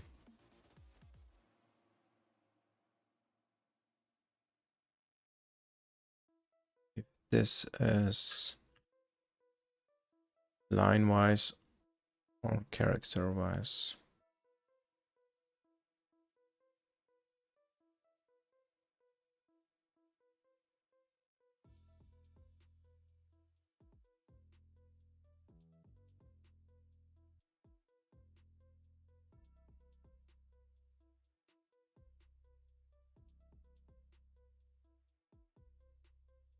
Or we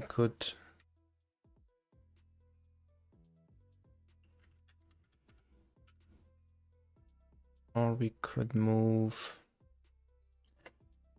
this part, like all this current buffer related stuff, could move out of this function and pass it in from above and decide there if it was charwise or line-wise.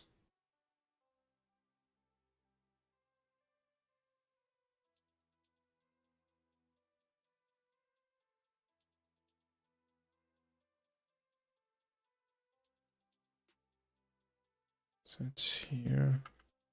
Where do we actually really know?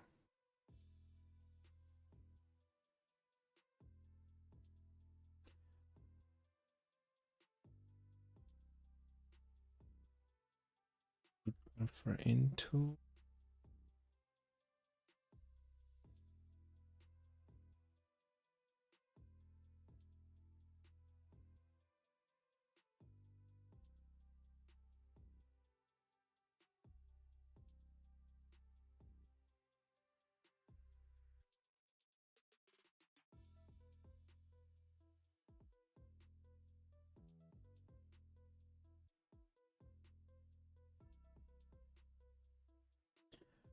OS code shell. Just to try to find out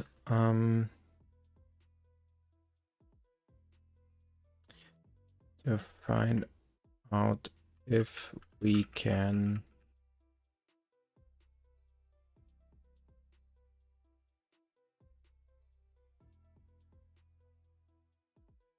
find out this is a line-wise or character-wise address.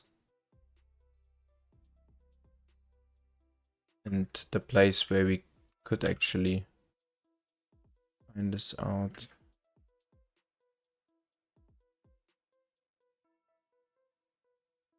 This is where the command is called. All shell again. command special arguments.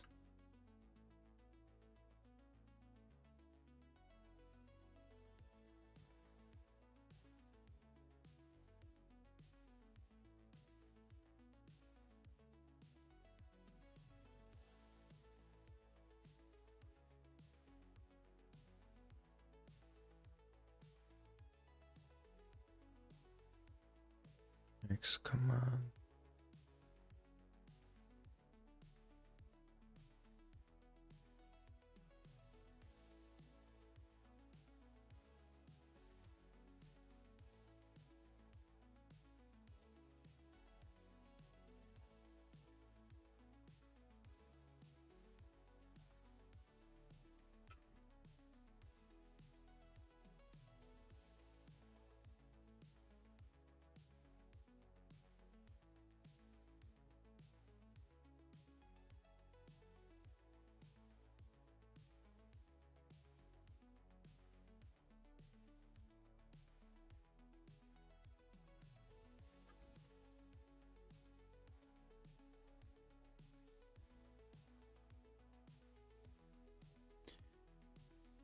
Maybe I would need then to extract all the references to current buffer.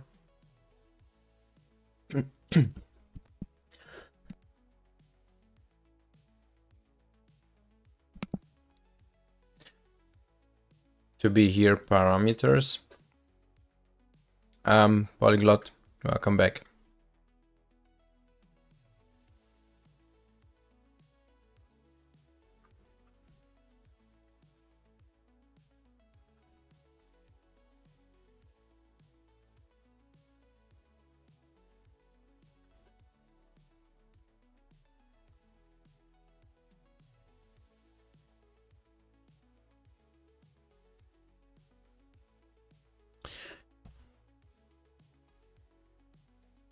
What's your next project, Polyglot?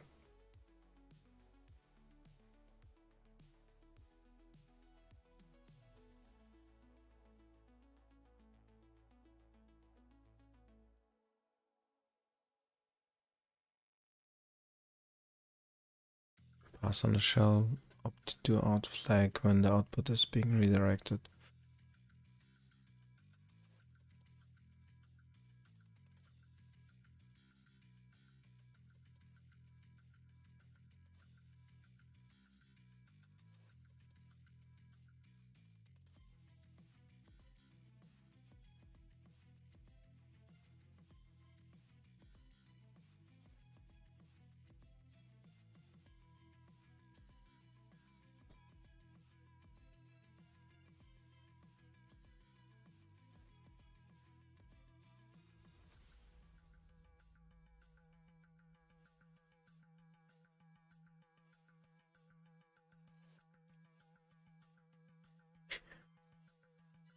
So maybe it would make sense here to rewrite this functions also to accept this parsed command, right? If we go back here to write output, then here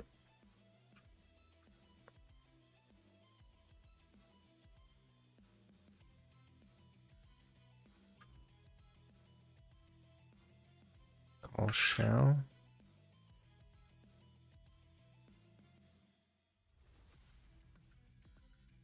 And shell here or here.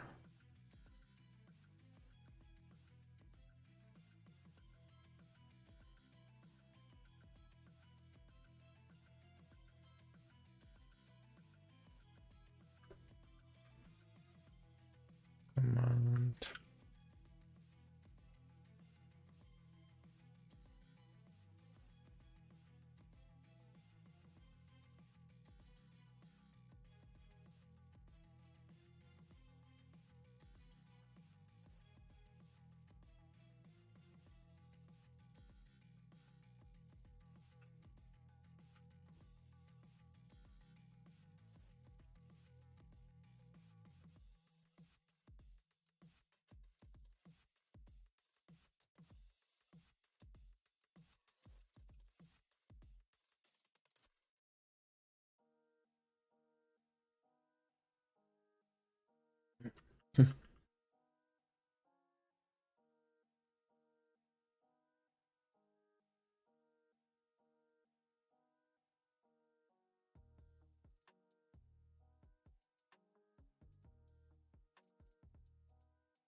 So for the shell command, it would be a bigger rewrite.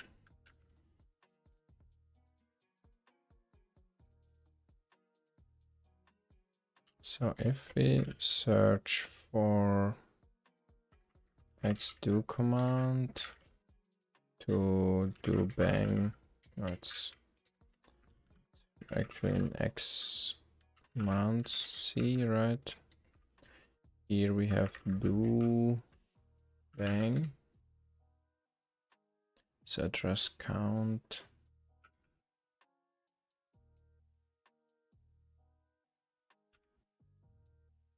And we have this X arc.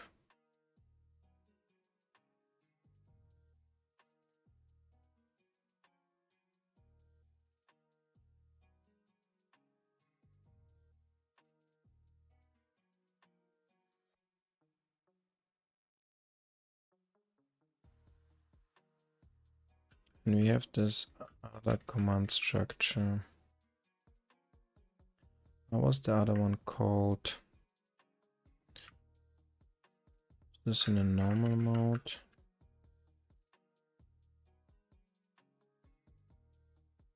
No, I think not in command. I think here. NeoVim command, yeah, parse command. This is the one.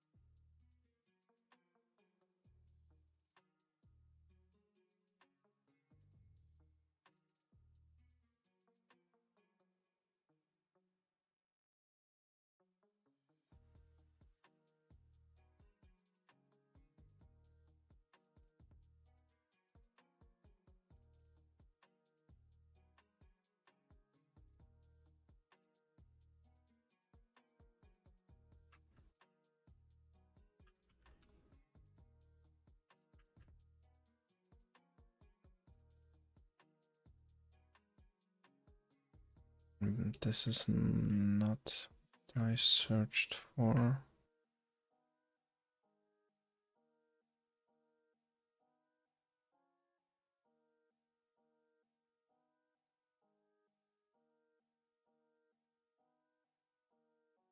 There was also another type.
What was this called?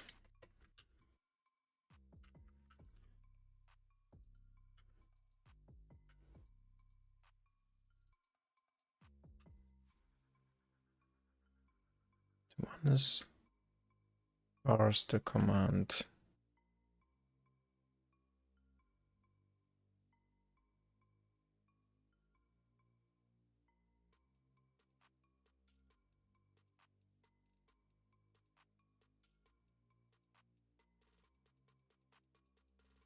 NeoVim.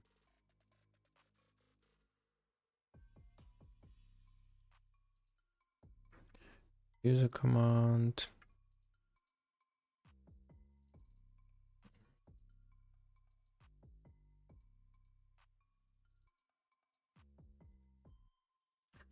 Let's see in the code here.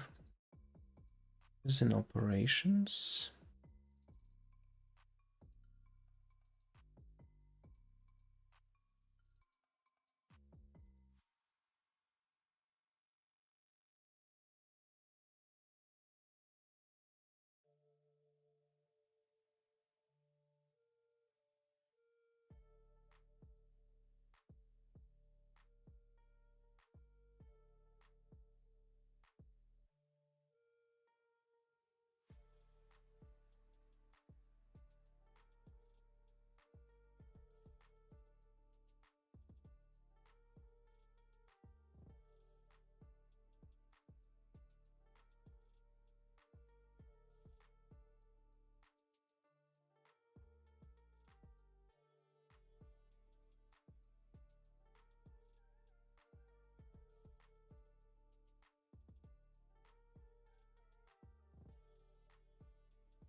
Oh, it's actually in Lua. That's why I cannot find definition for it.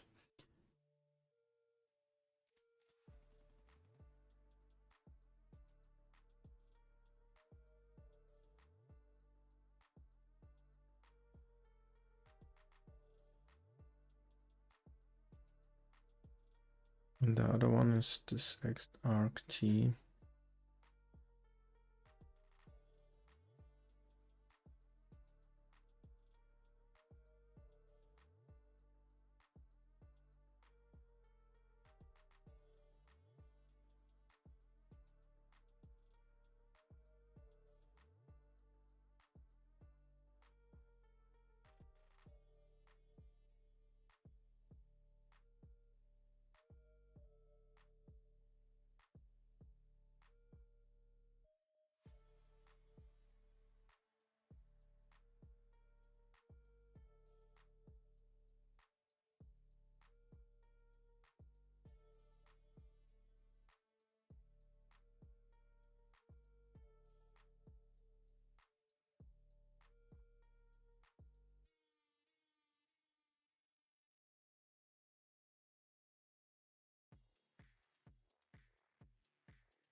So this is definitely something that I have to change.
So,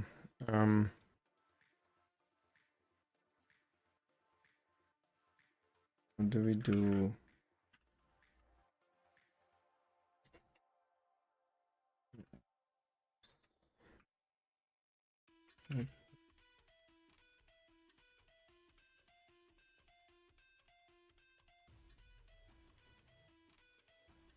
Array.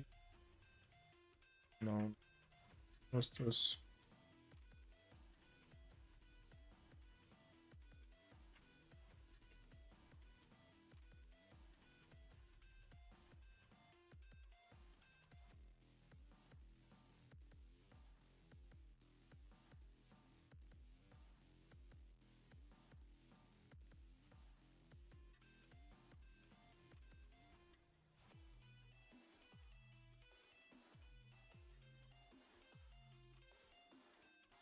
I wanted to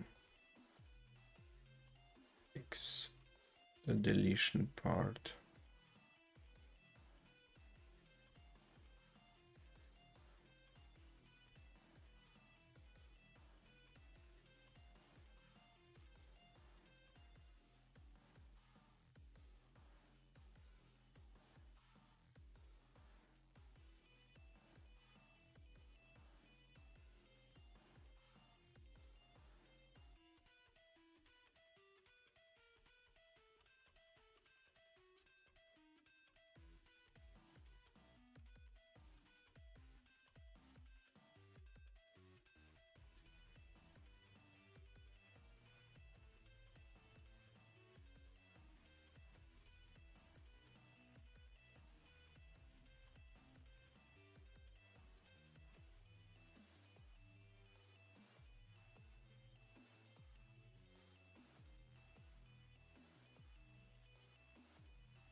Operators.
Um, this part.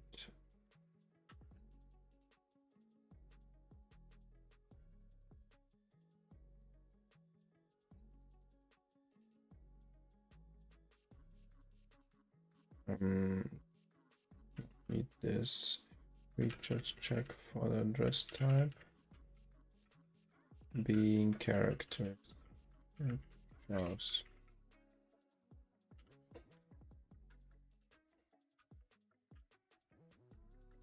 And we also don't need to check for this.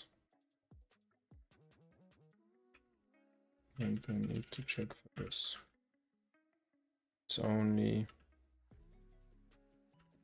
if address type is address characters.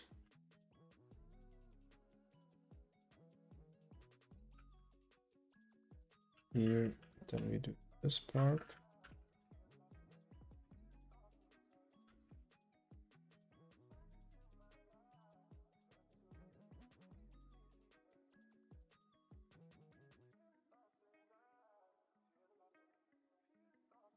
And for X, Command C, actually for Command here, charts.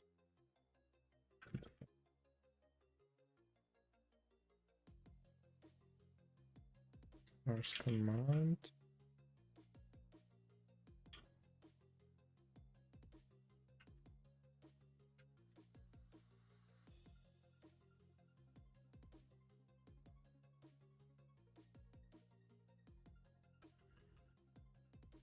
So here we would have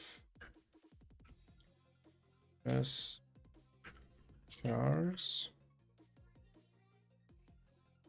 Then it would be just like this. And we don't need the differentiation here. Do it like that.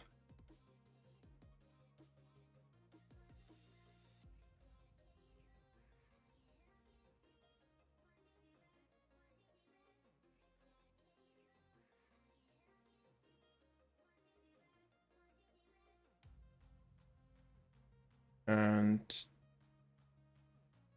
then I would need this. We just address, we check for address type if it's address chars. Oops, could do this.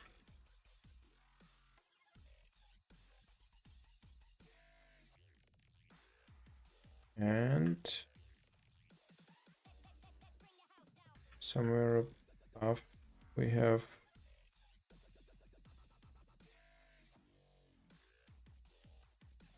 the address parsing part.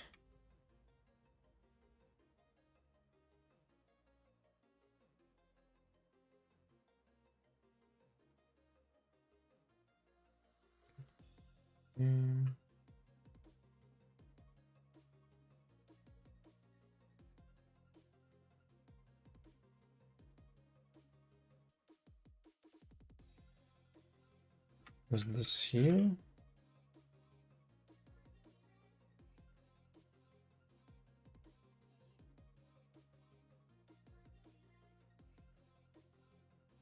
Set command to address type.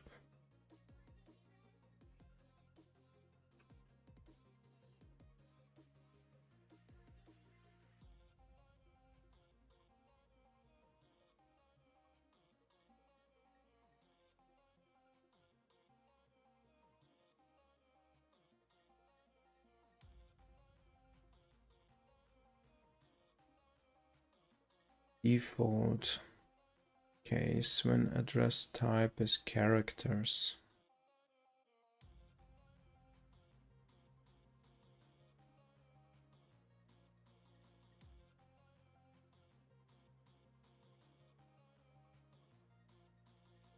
Zero.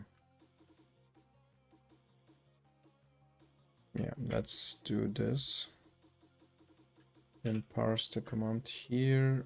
Right, we will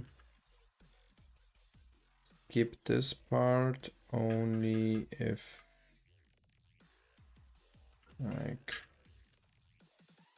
here this address chars. Do it.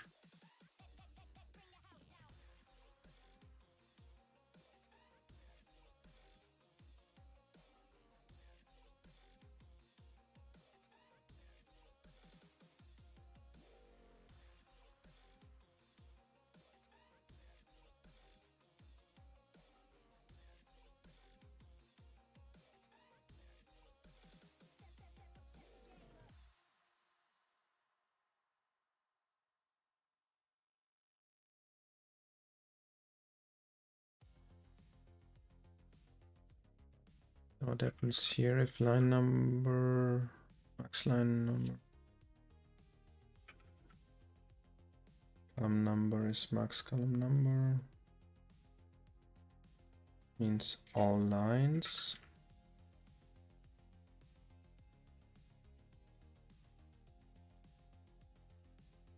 Okay, then let's find this 2 would mean the for column 1 0 and for column 2 it's actually buffer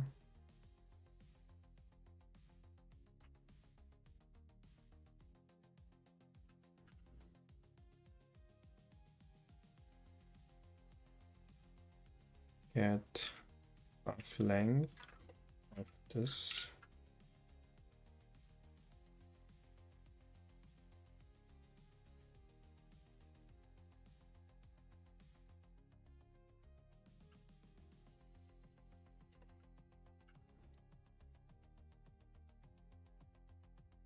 current buffer -1.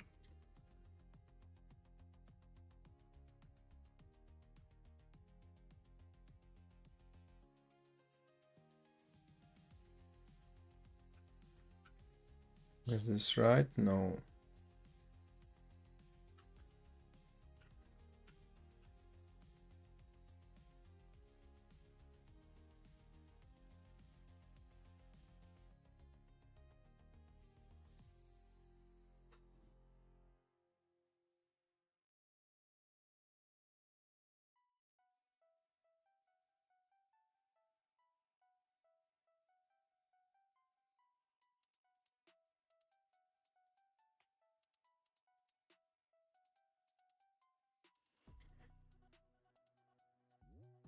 Excluding the null character. I would say here it should be included, right?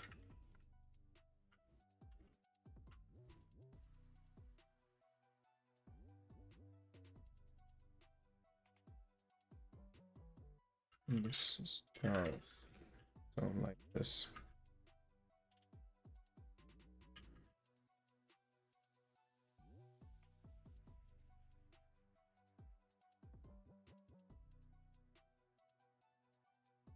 So including of both ends here.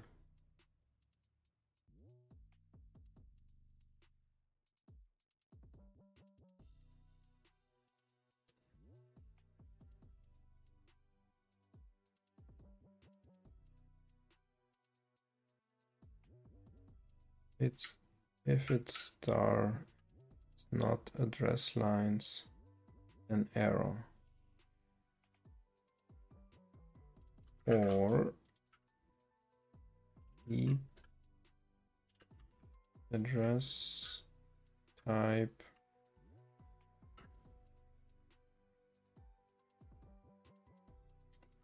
not or, it's an and. Not address lines and it's not just try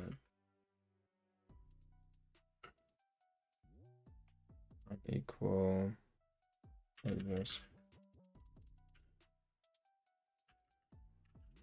pairs. Drag this into a new line.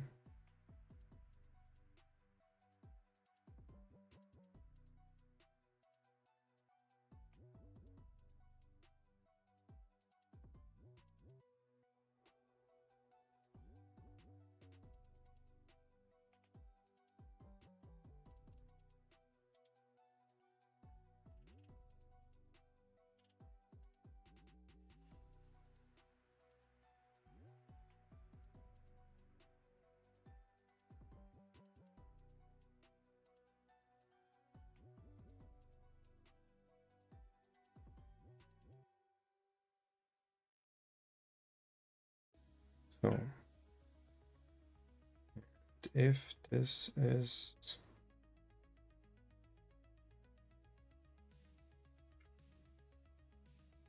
so if E is address type address char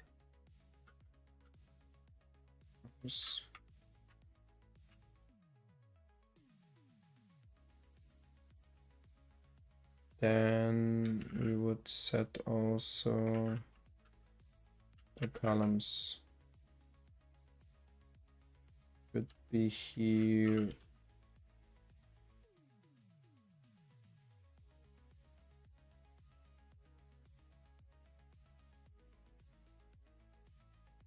It's overridden, so we have to do this twice.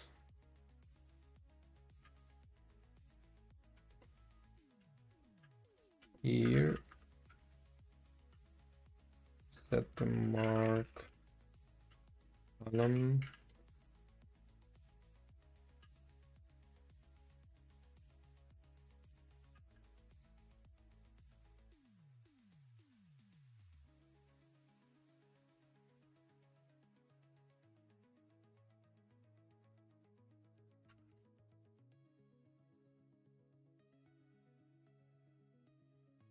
Like this, right?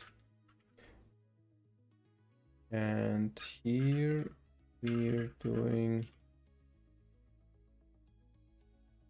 same basically, but mark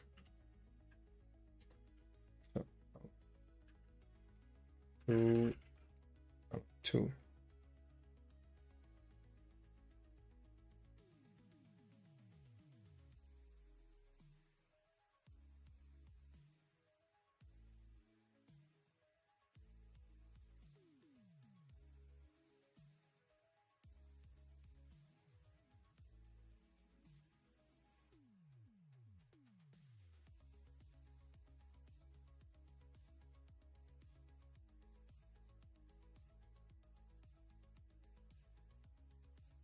I think it's okay here for now.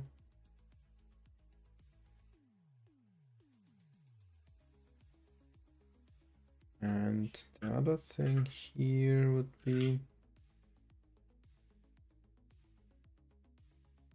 auto dot.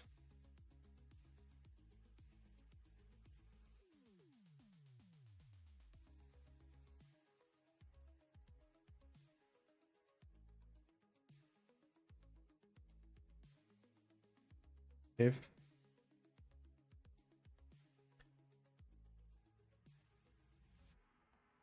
dot, but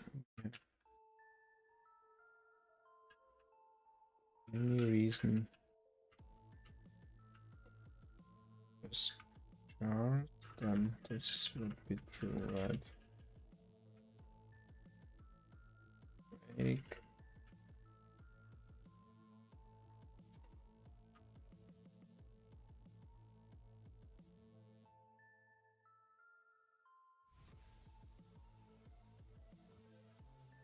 position chars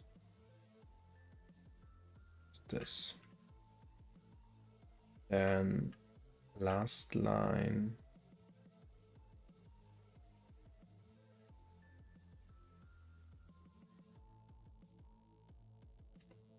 so if this is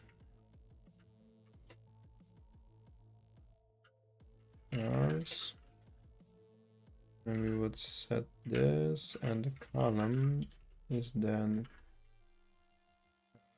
get offline for the current buffer, and we try to get the how much columns this line. So we have current buffer, memory line count. and this.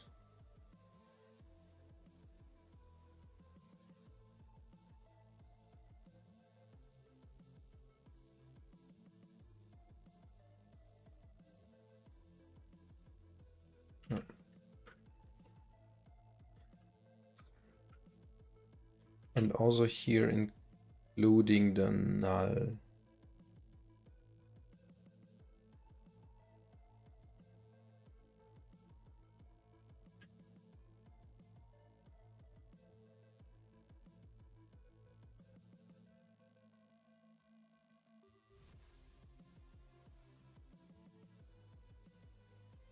Mark.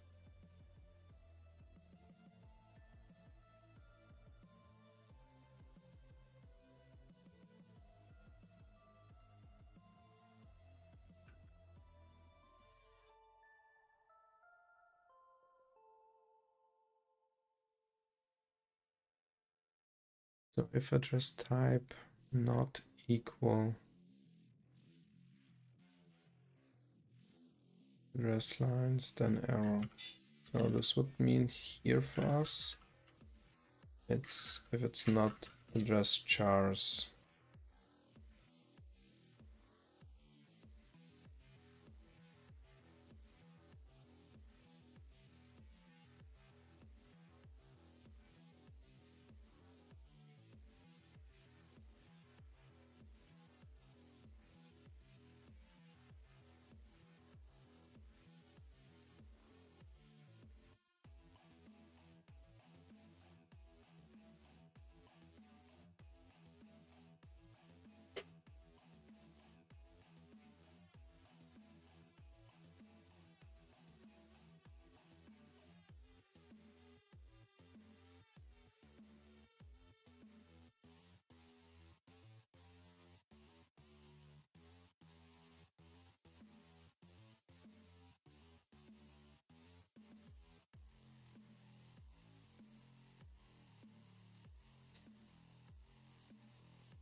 When is this possible actually?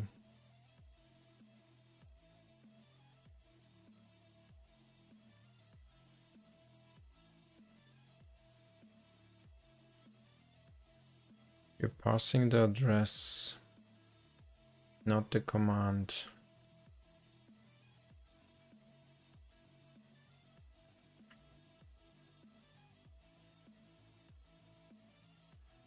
Skip pattern.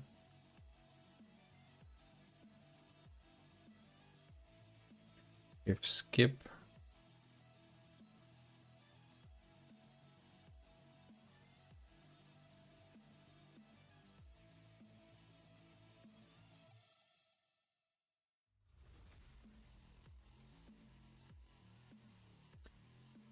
When this or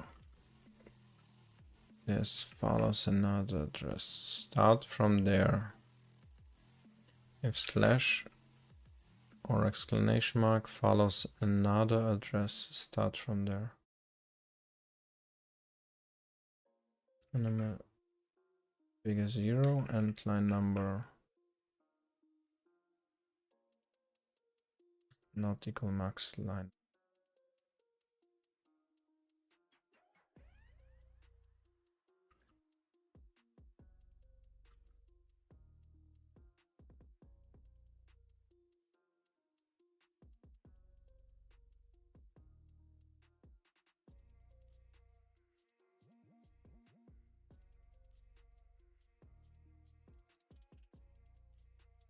So what does it does here?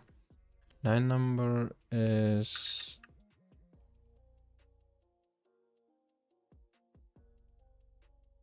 bigger than current buffer. My line count, then line count else line number.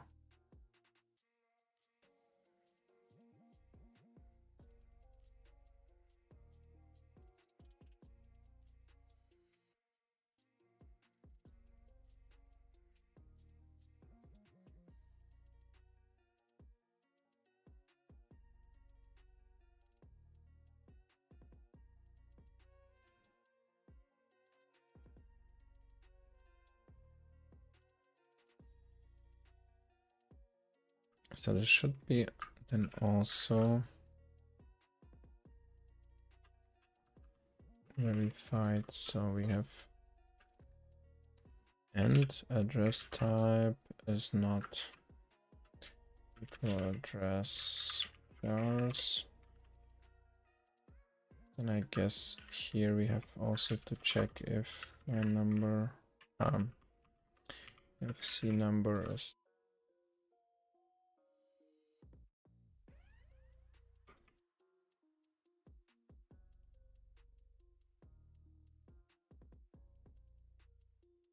bigger 0, no.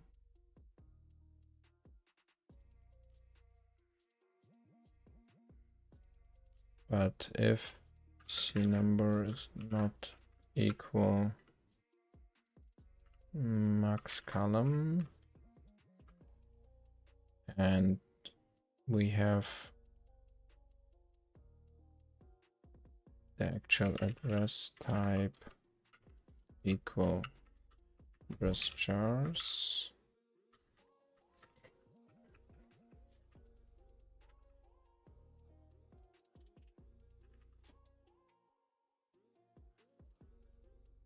then we would do the same thing here but for columns, right? So C number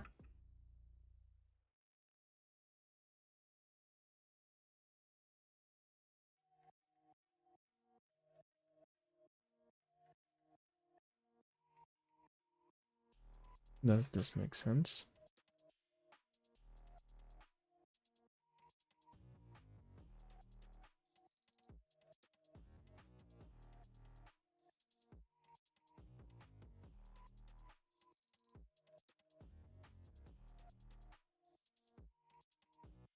I think so. Then we set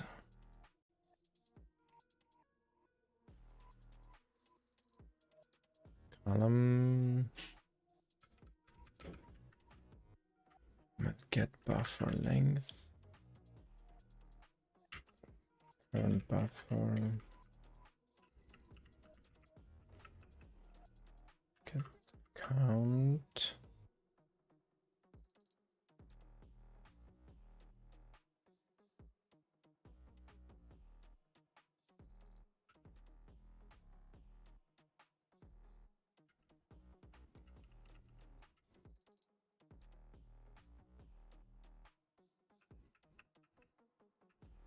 This as C number.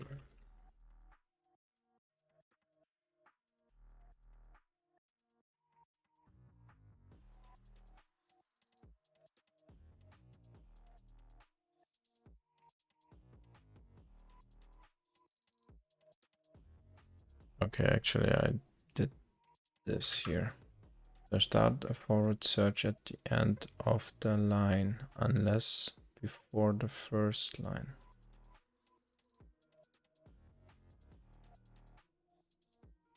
Start the backward search at start of the line. Let's make sure we never match in the current line and can match anywhere in the next previous line.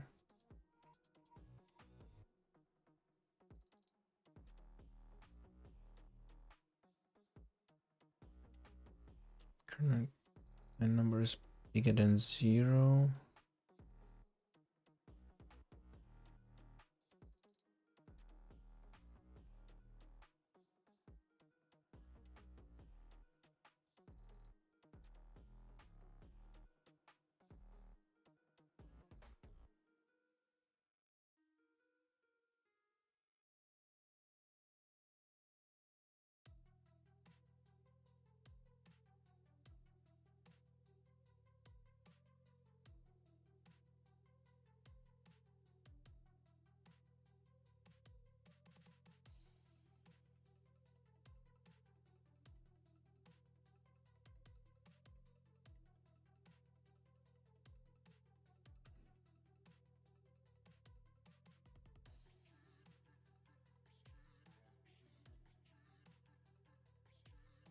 So I guess this is an else block then. Here we have the else then.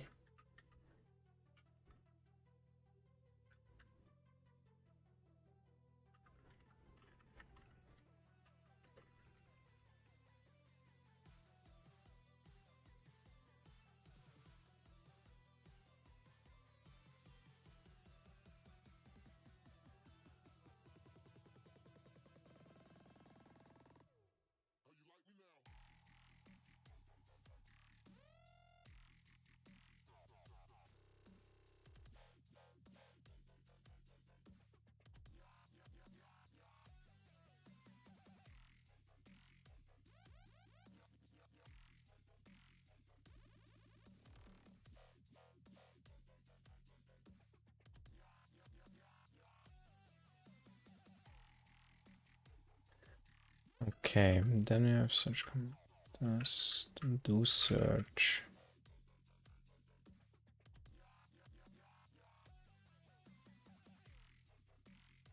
Cursor position.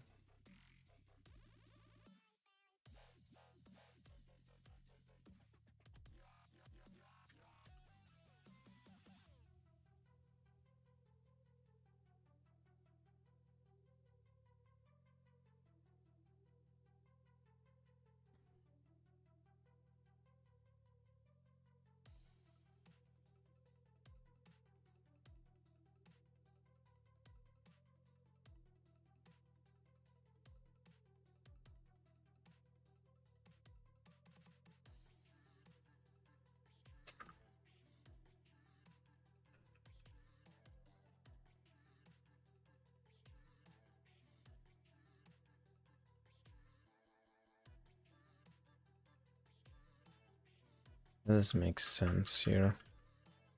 To check for this.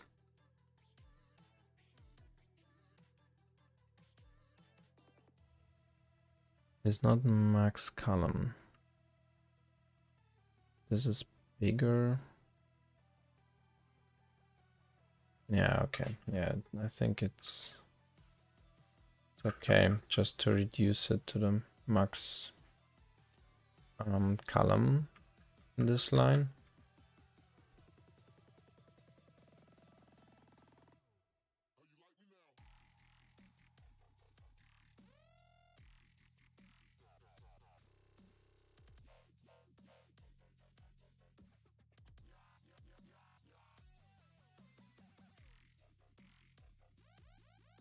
So current cursor column, then it's a C number.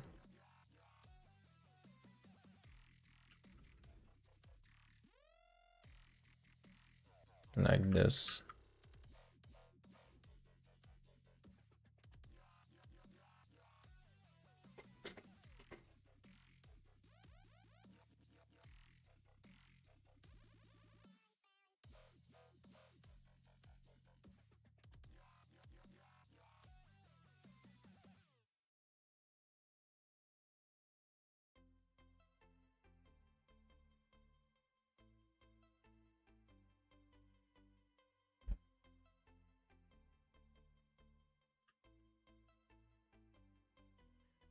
Repeat the search. Here again. And address type not equal. Address chars.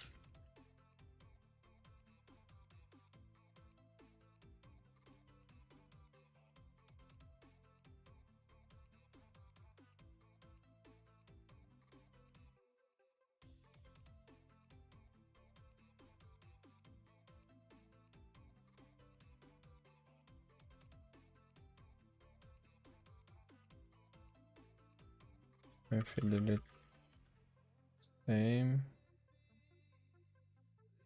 So let's sync this through.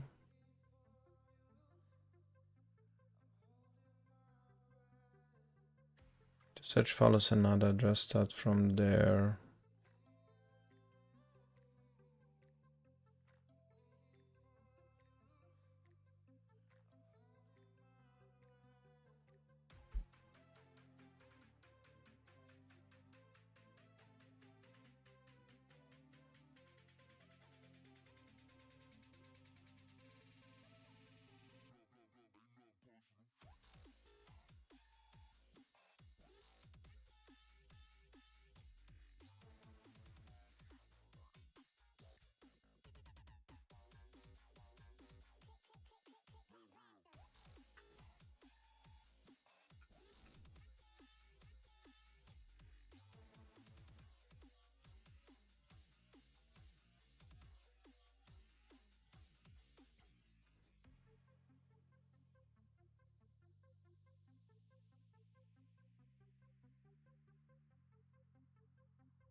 So the current column number is unequal max column, and we have address type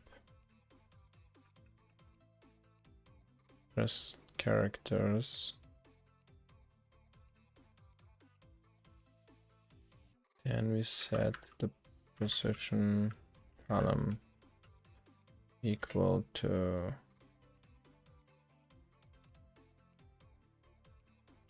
num.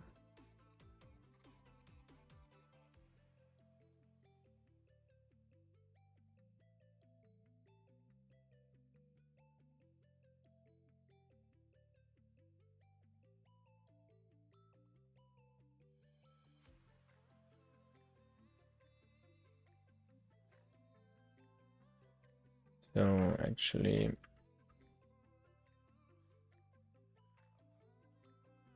we can do this differently here. So only if address type is address characters, we would do the check here if this is not equal max column, right?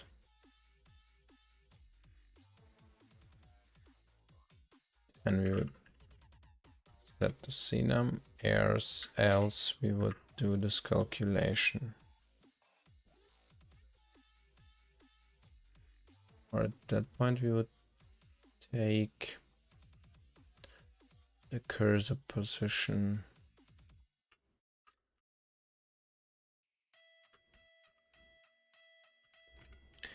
We will do this the same here, then it means the cursor column. I hope this works.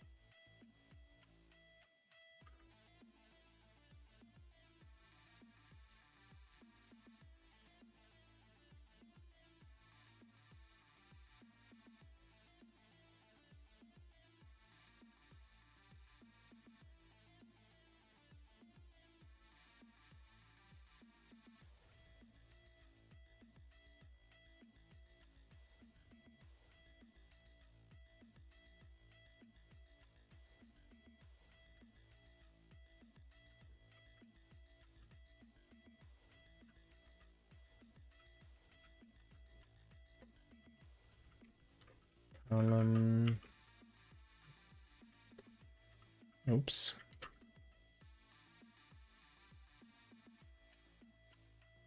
Getting digits.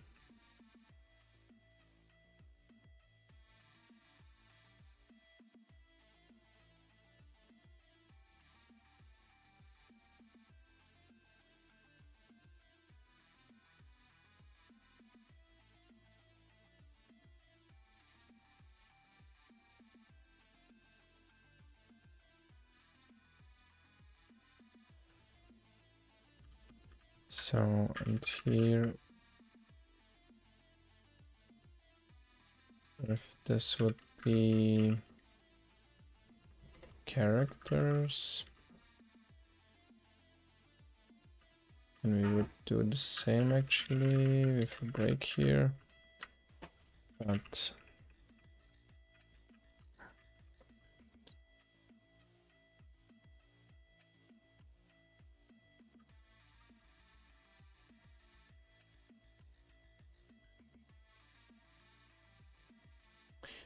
we would use, is it right? With max line number and you have address type.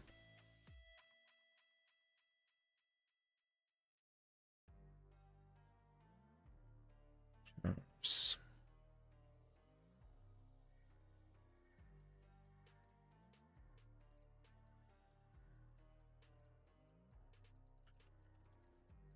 Sure, if we have to add this here.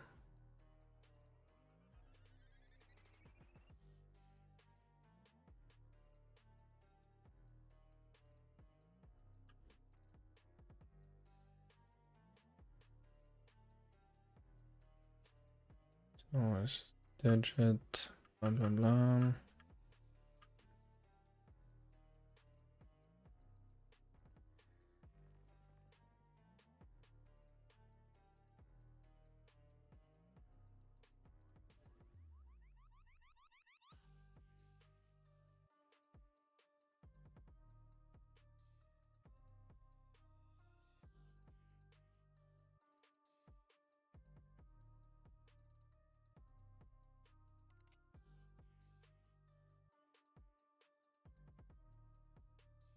Relative line addressing need to adjust for lines in a closed form. I think this means here that this is an OR.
And address type is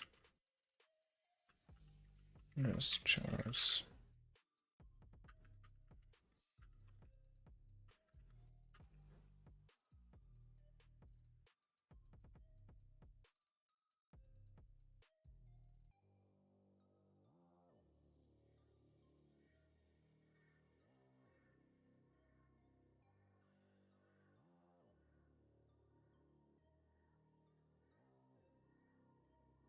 I think this is it. Here.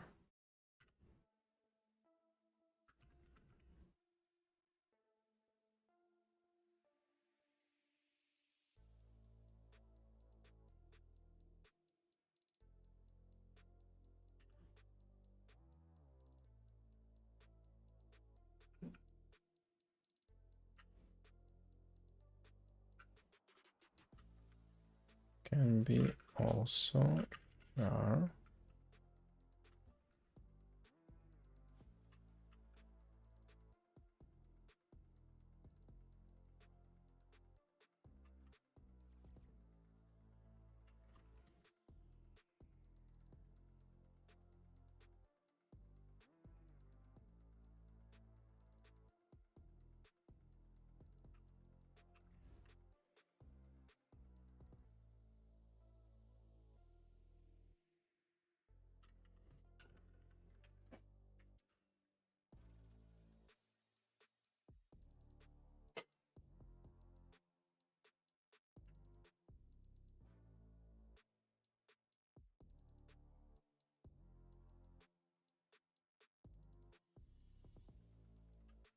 Now I have to change this everywhere also.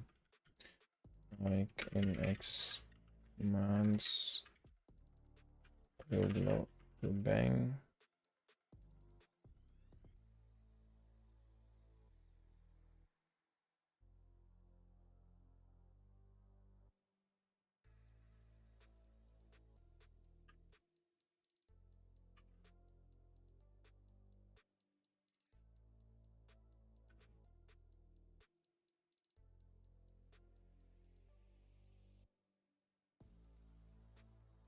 So this is wrong actually. We need to check here if address type is address chars.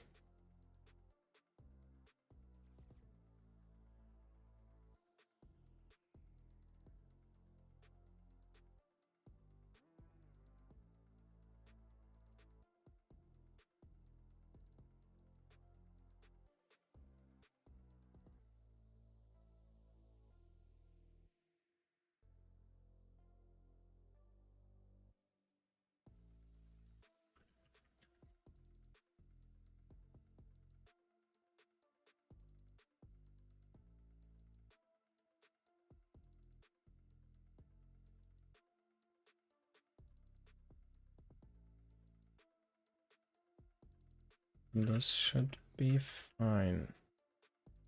I think we don't need this part. Then should be correctly set here. And if not, then we have to adjust it somewhere here. But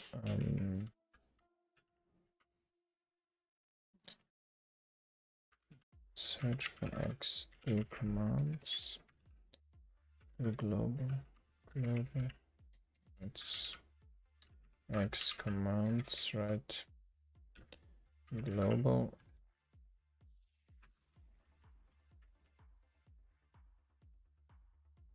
Oh, let's find.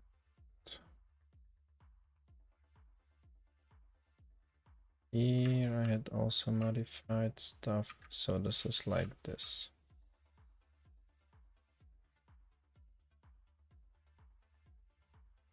With address lines.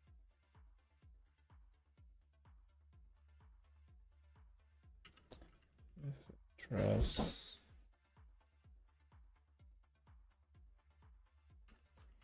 Yes, actually.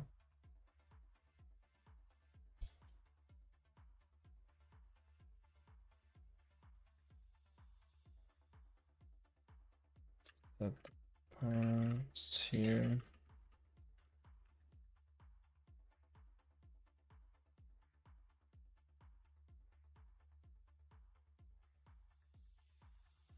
Up here the same. As charwise. Oops.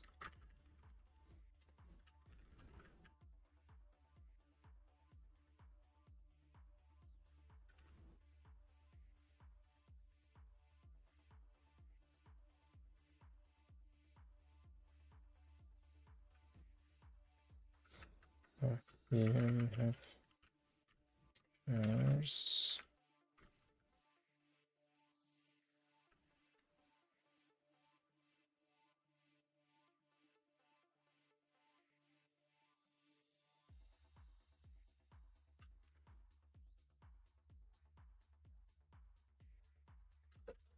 Actually, would mean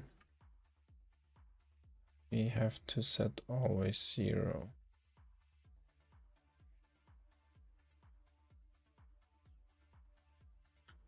So it's 0 and 0.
So we don't need this here because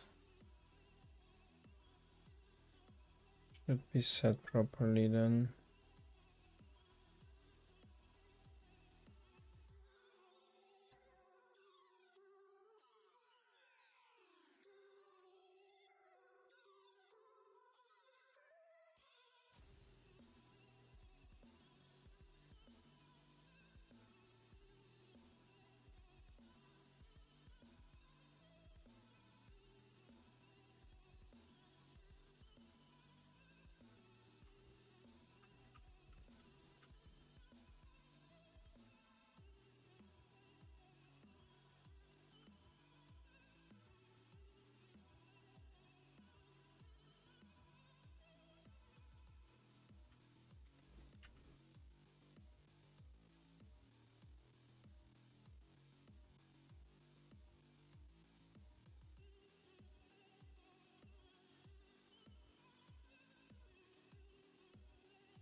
So this could be passed through. So actually we could move this to the upper.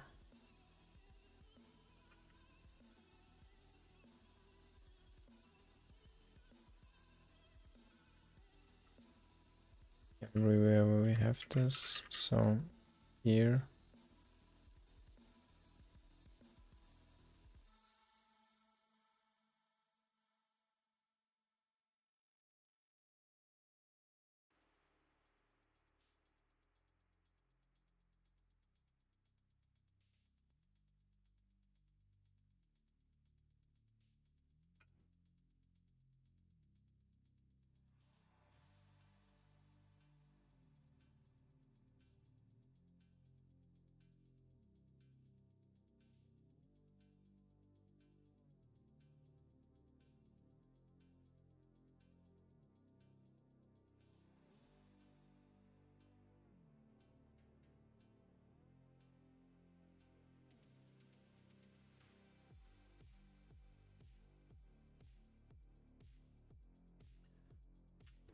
This is not needed.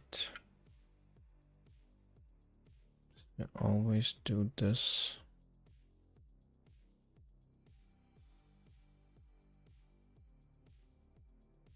Here the same.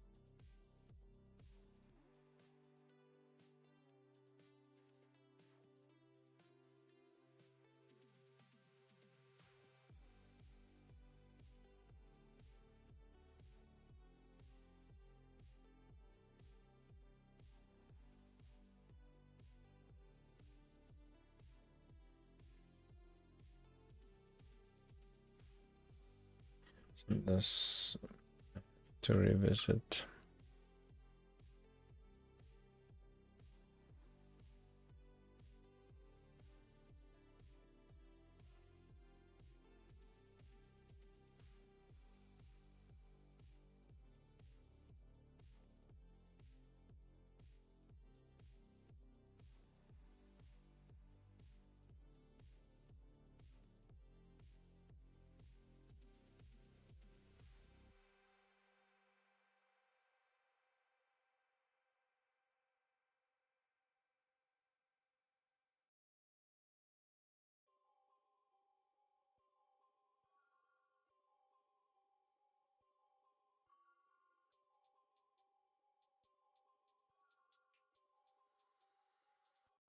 This video, this part. Can directly set this here. Like that.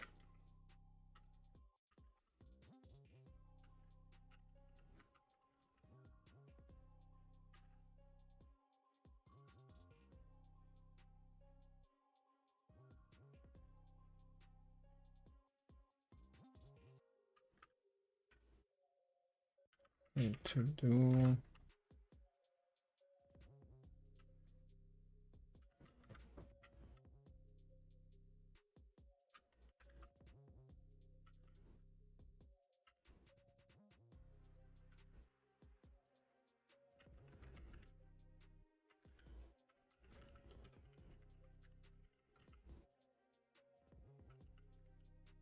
if it can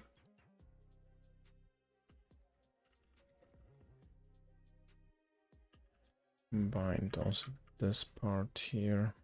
Seems kind of similar. Maybe we can make it simpler.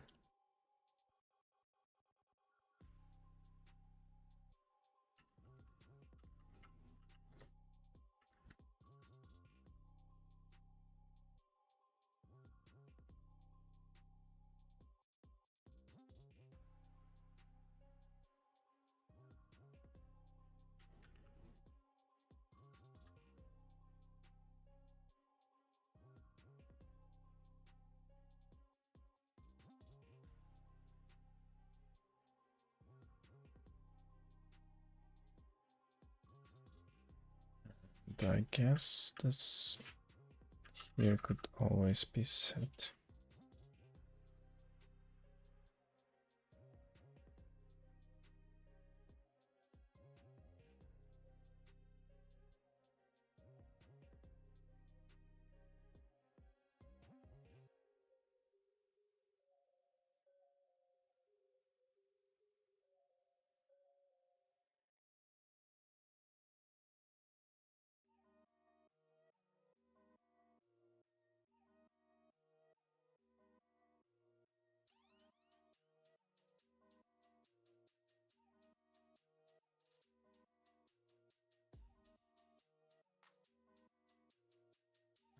Sure about this because global commands could also be executed.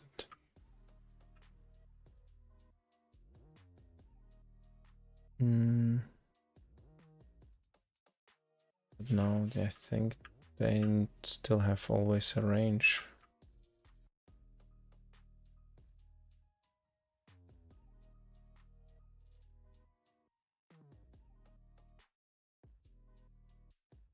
So yeah, this part I need to rethink.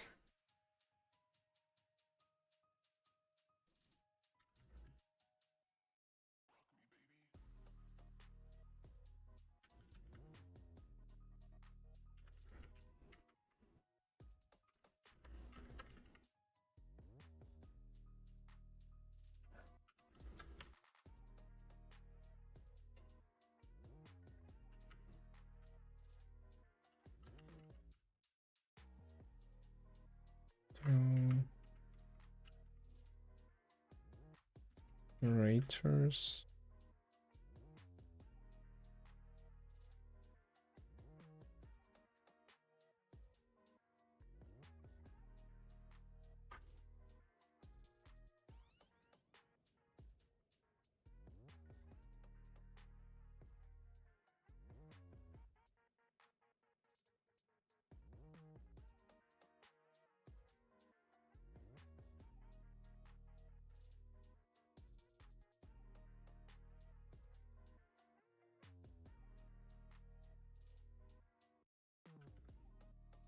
I see. I need to pass here the address type.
I pass only the address type or the whole next arc.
Feel like it's better if we would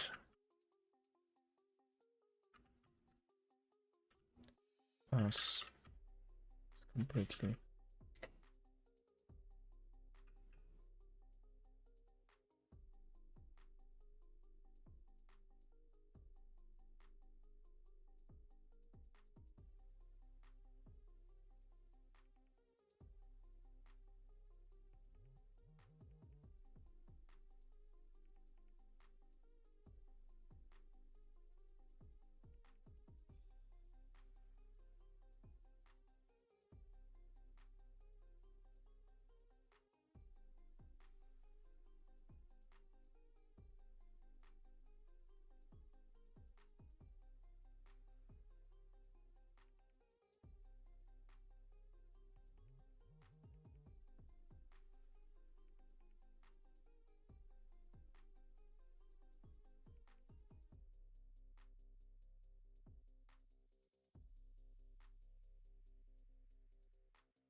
Yeah, I think I will do the rest in the next stream. So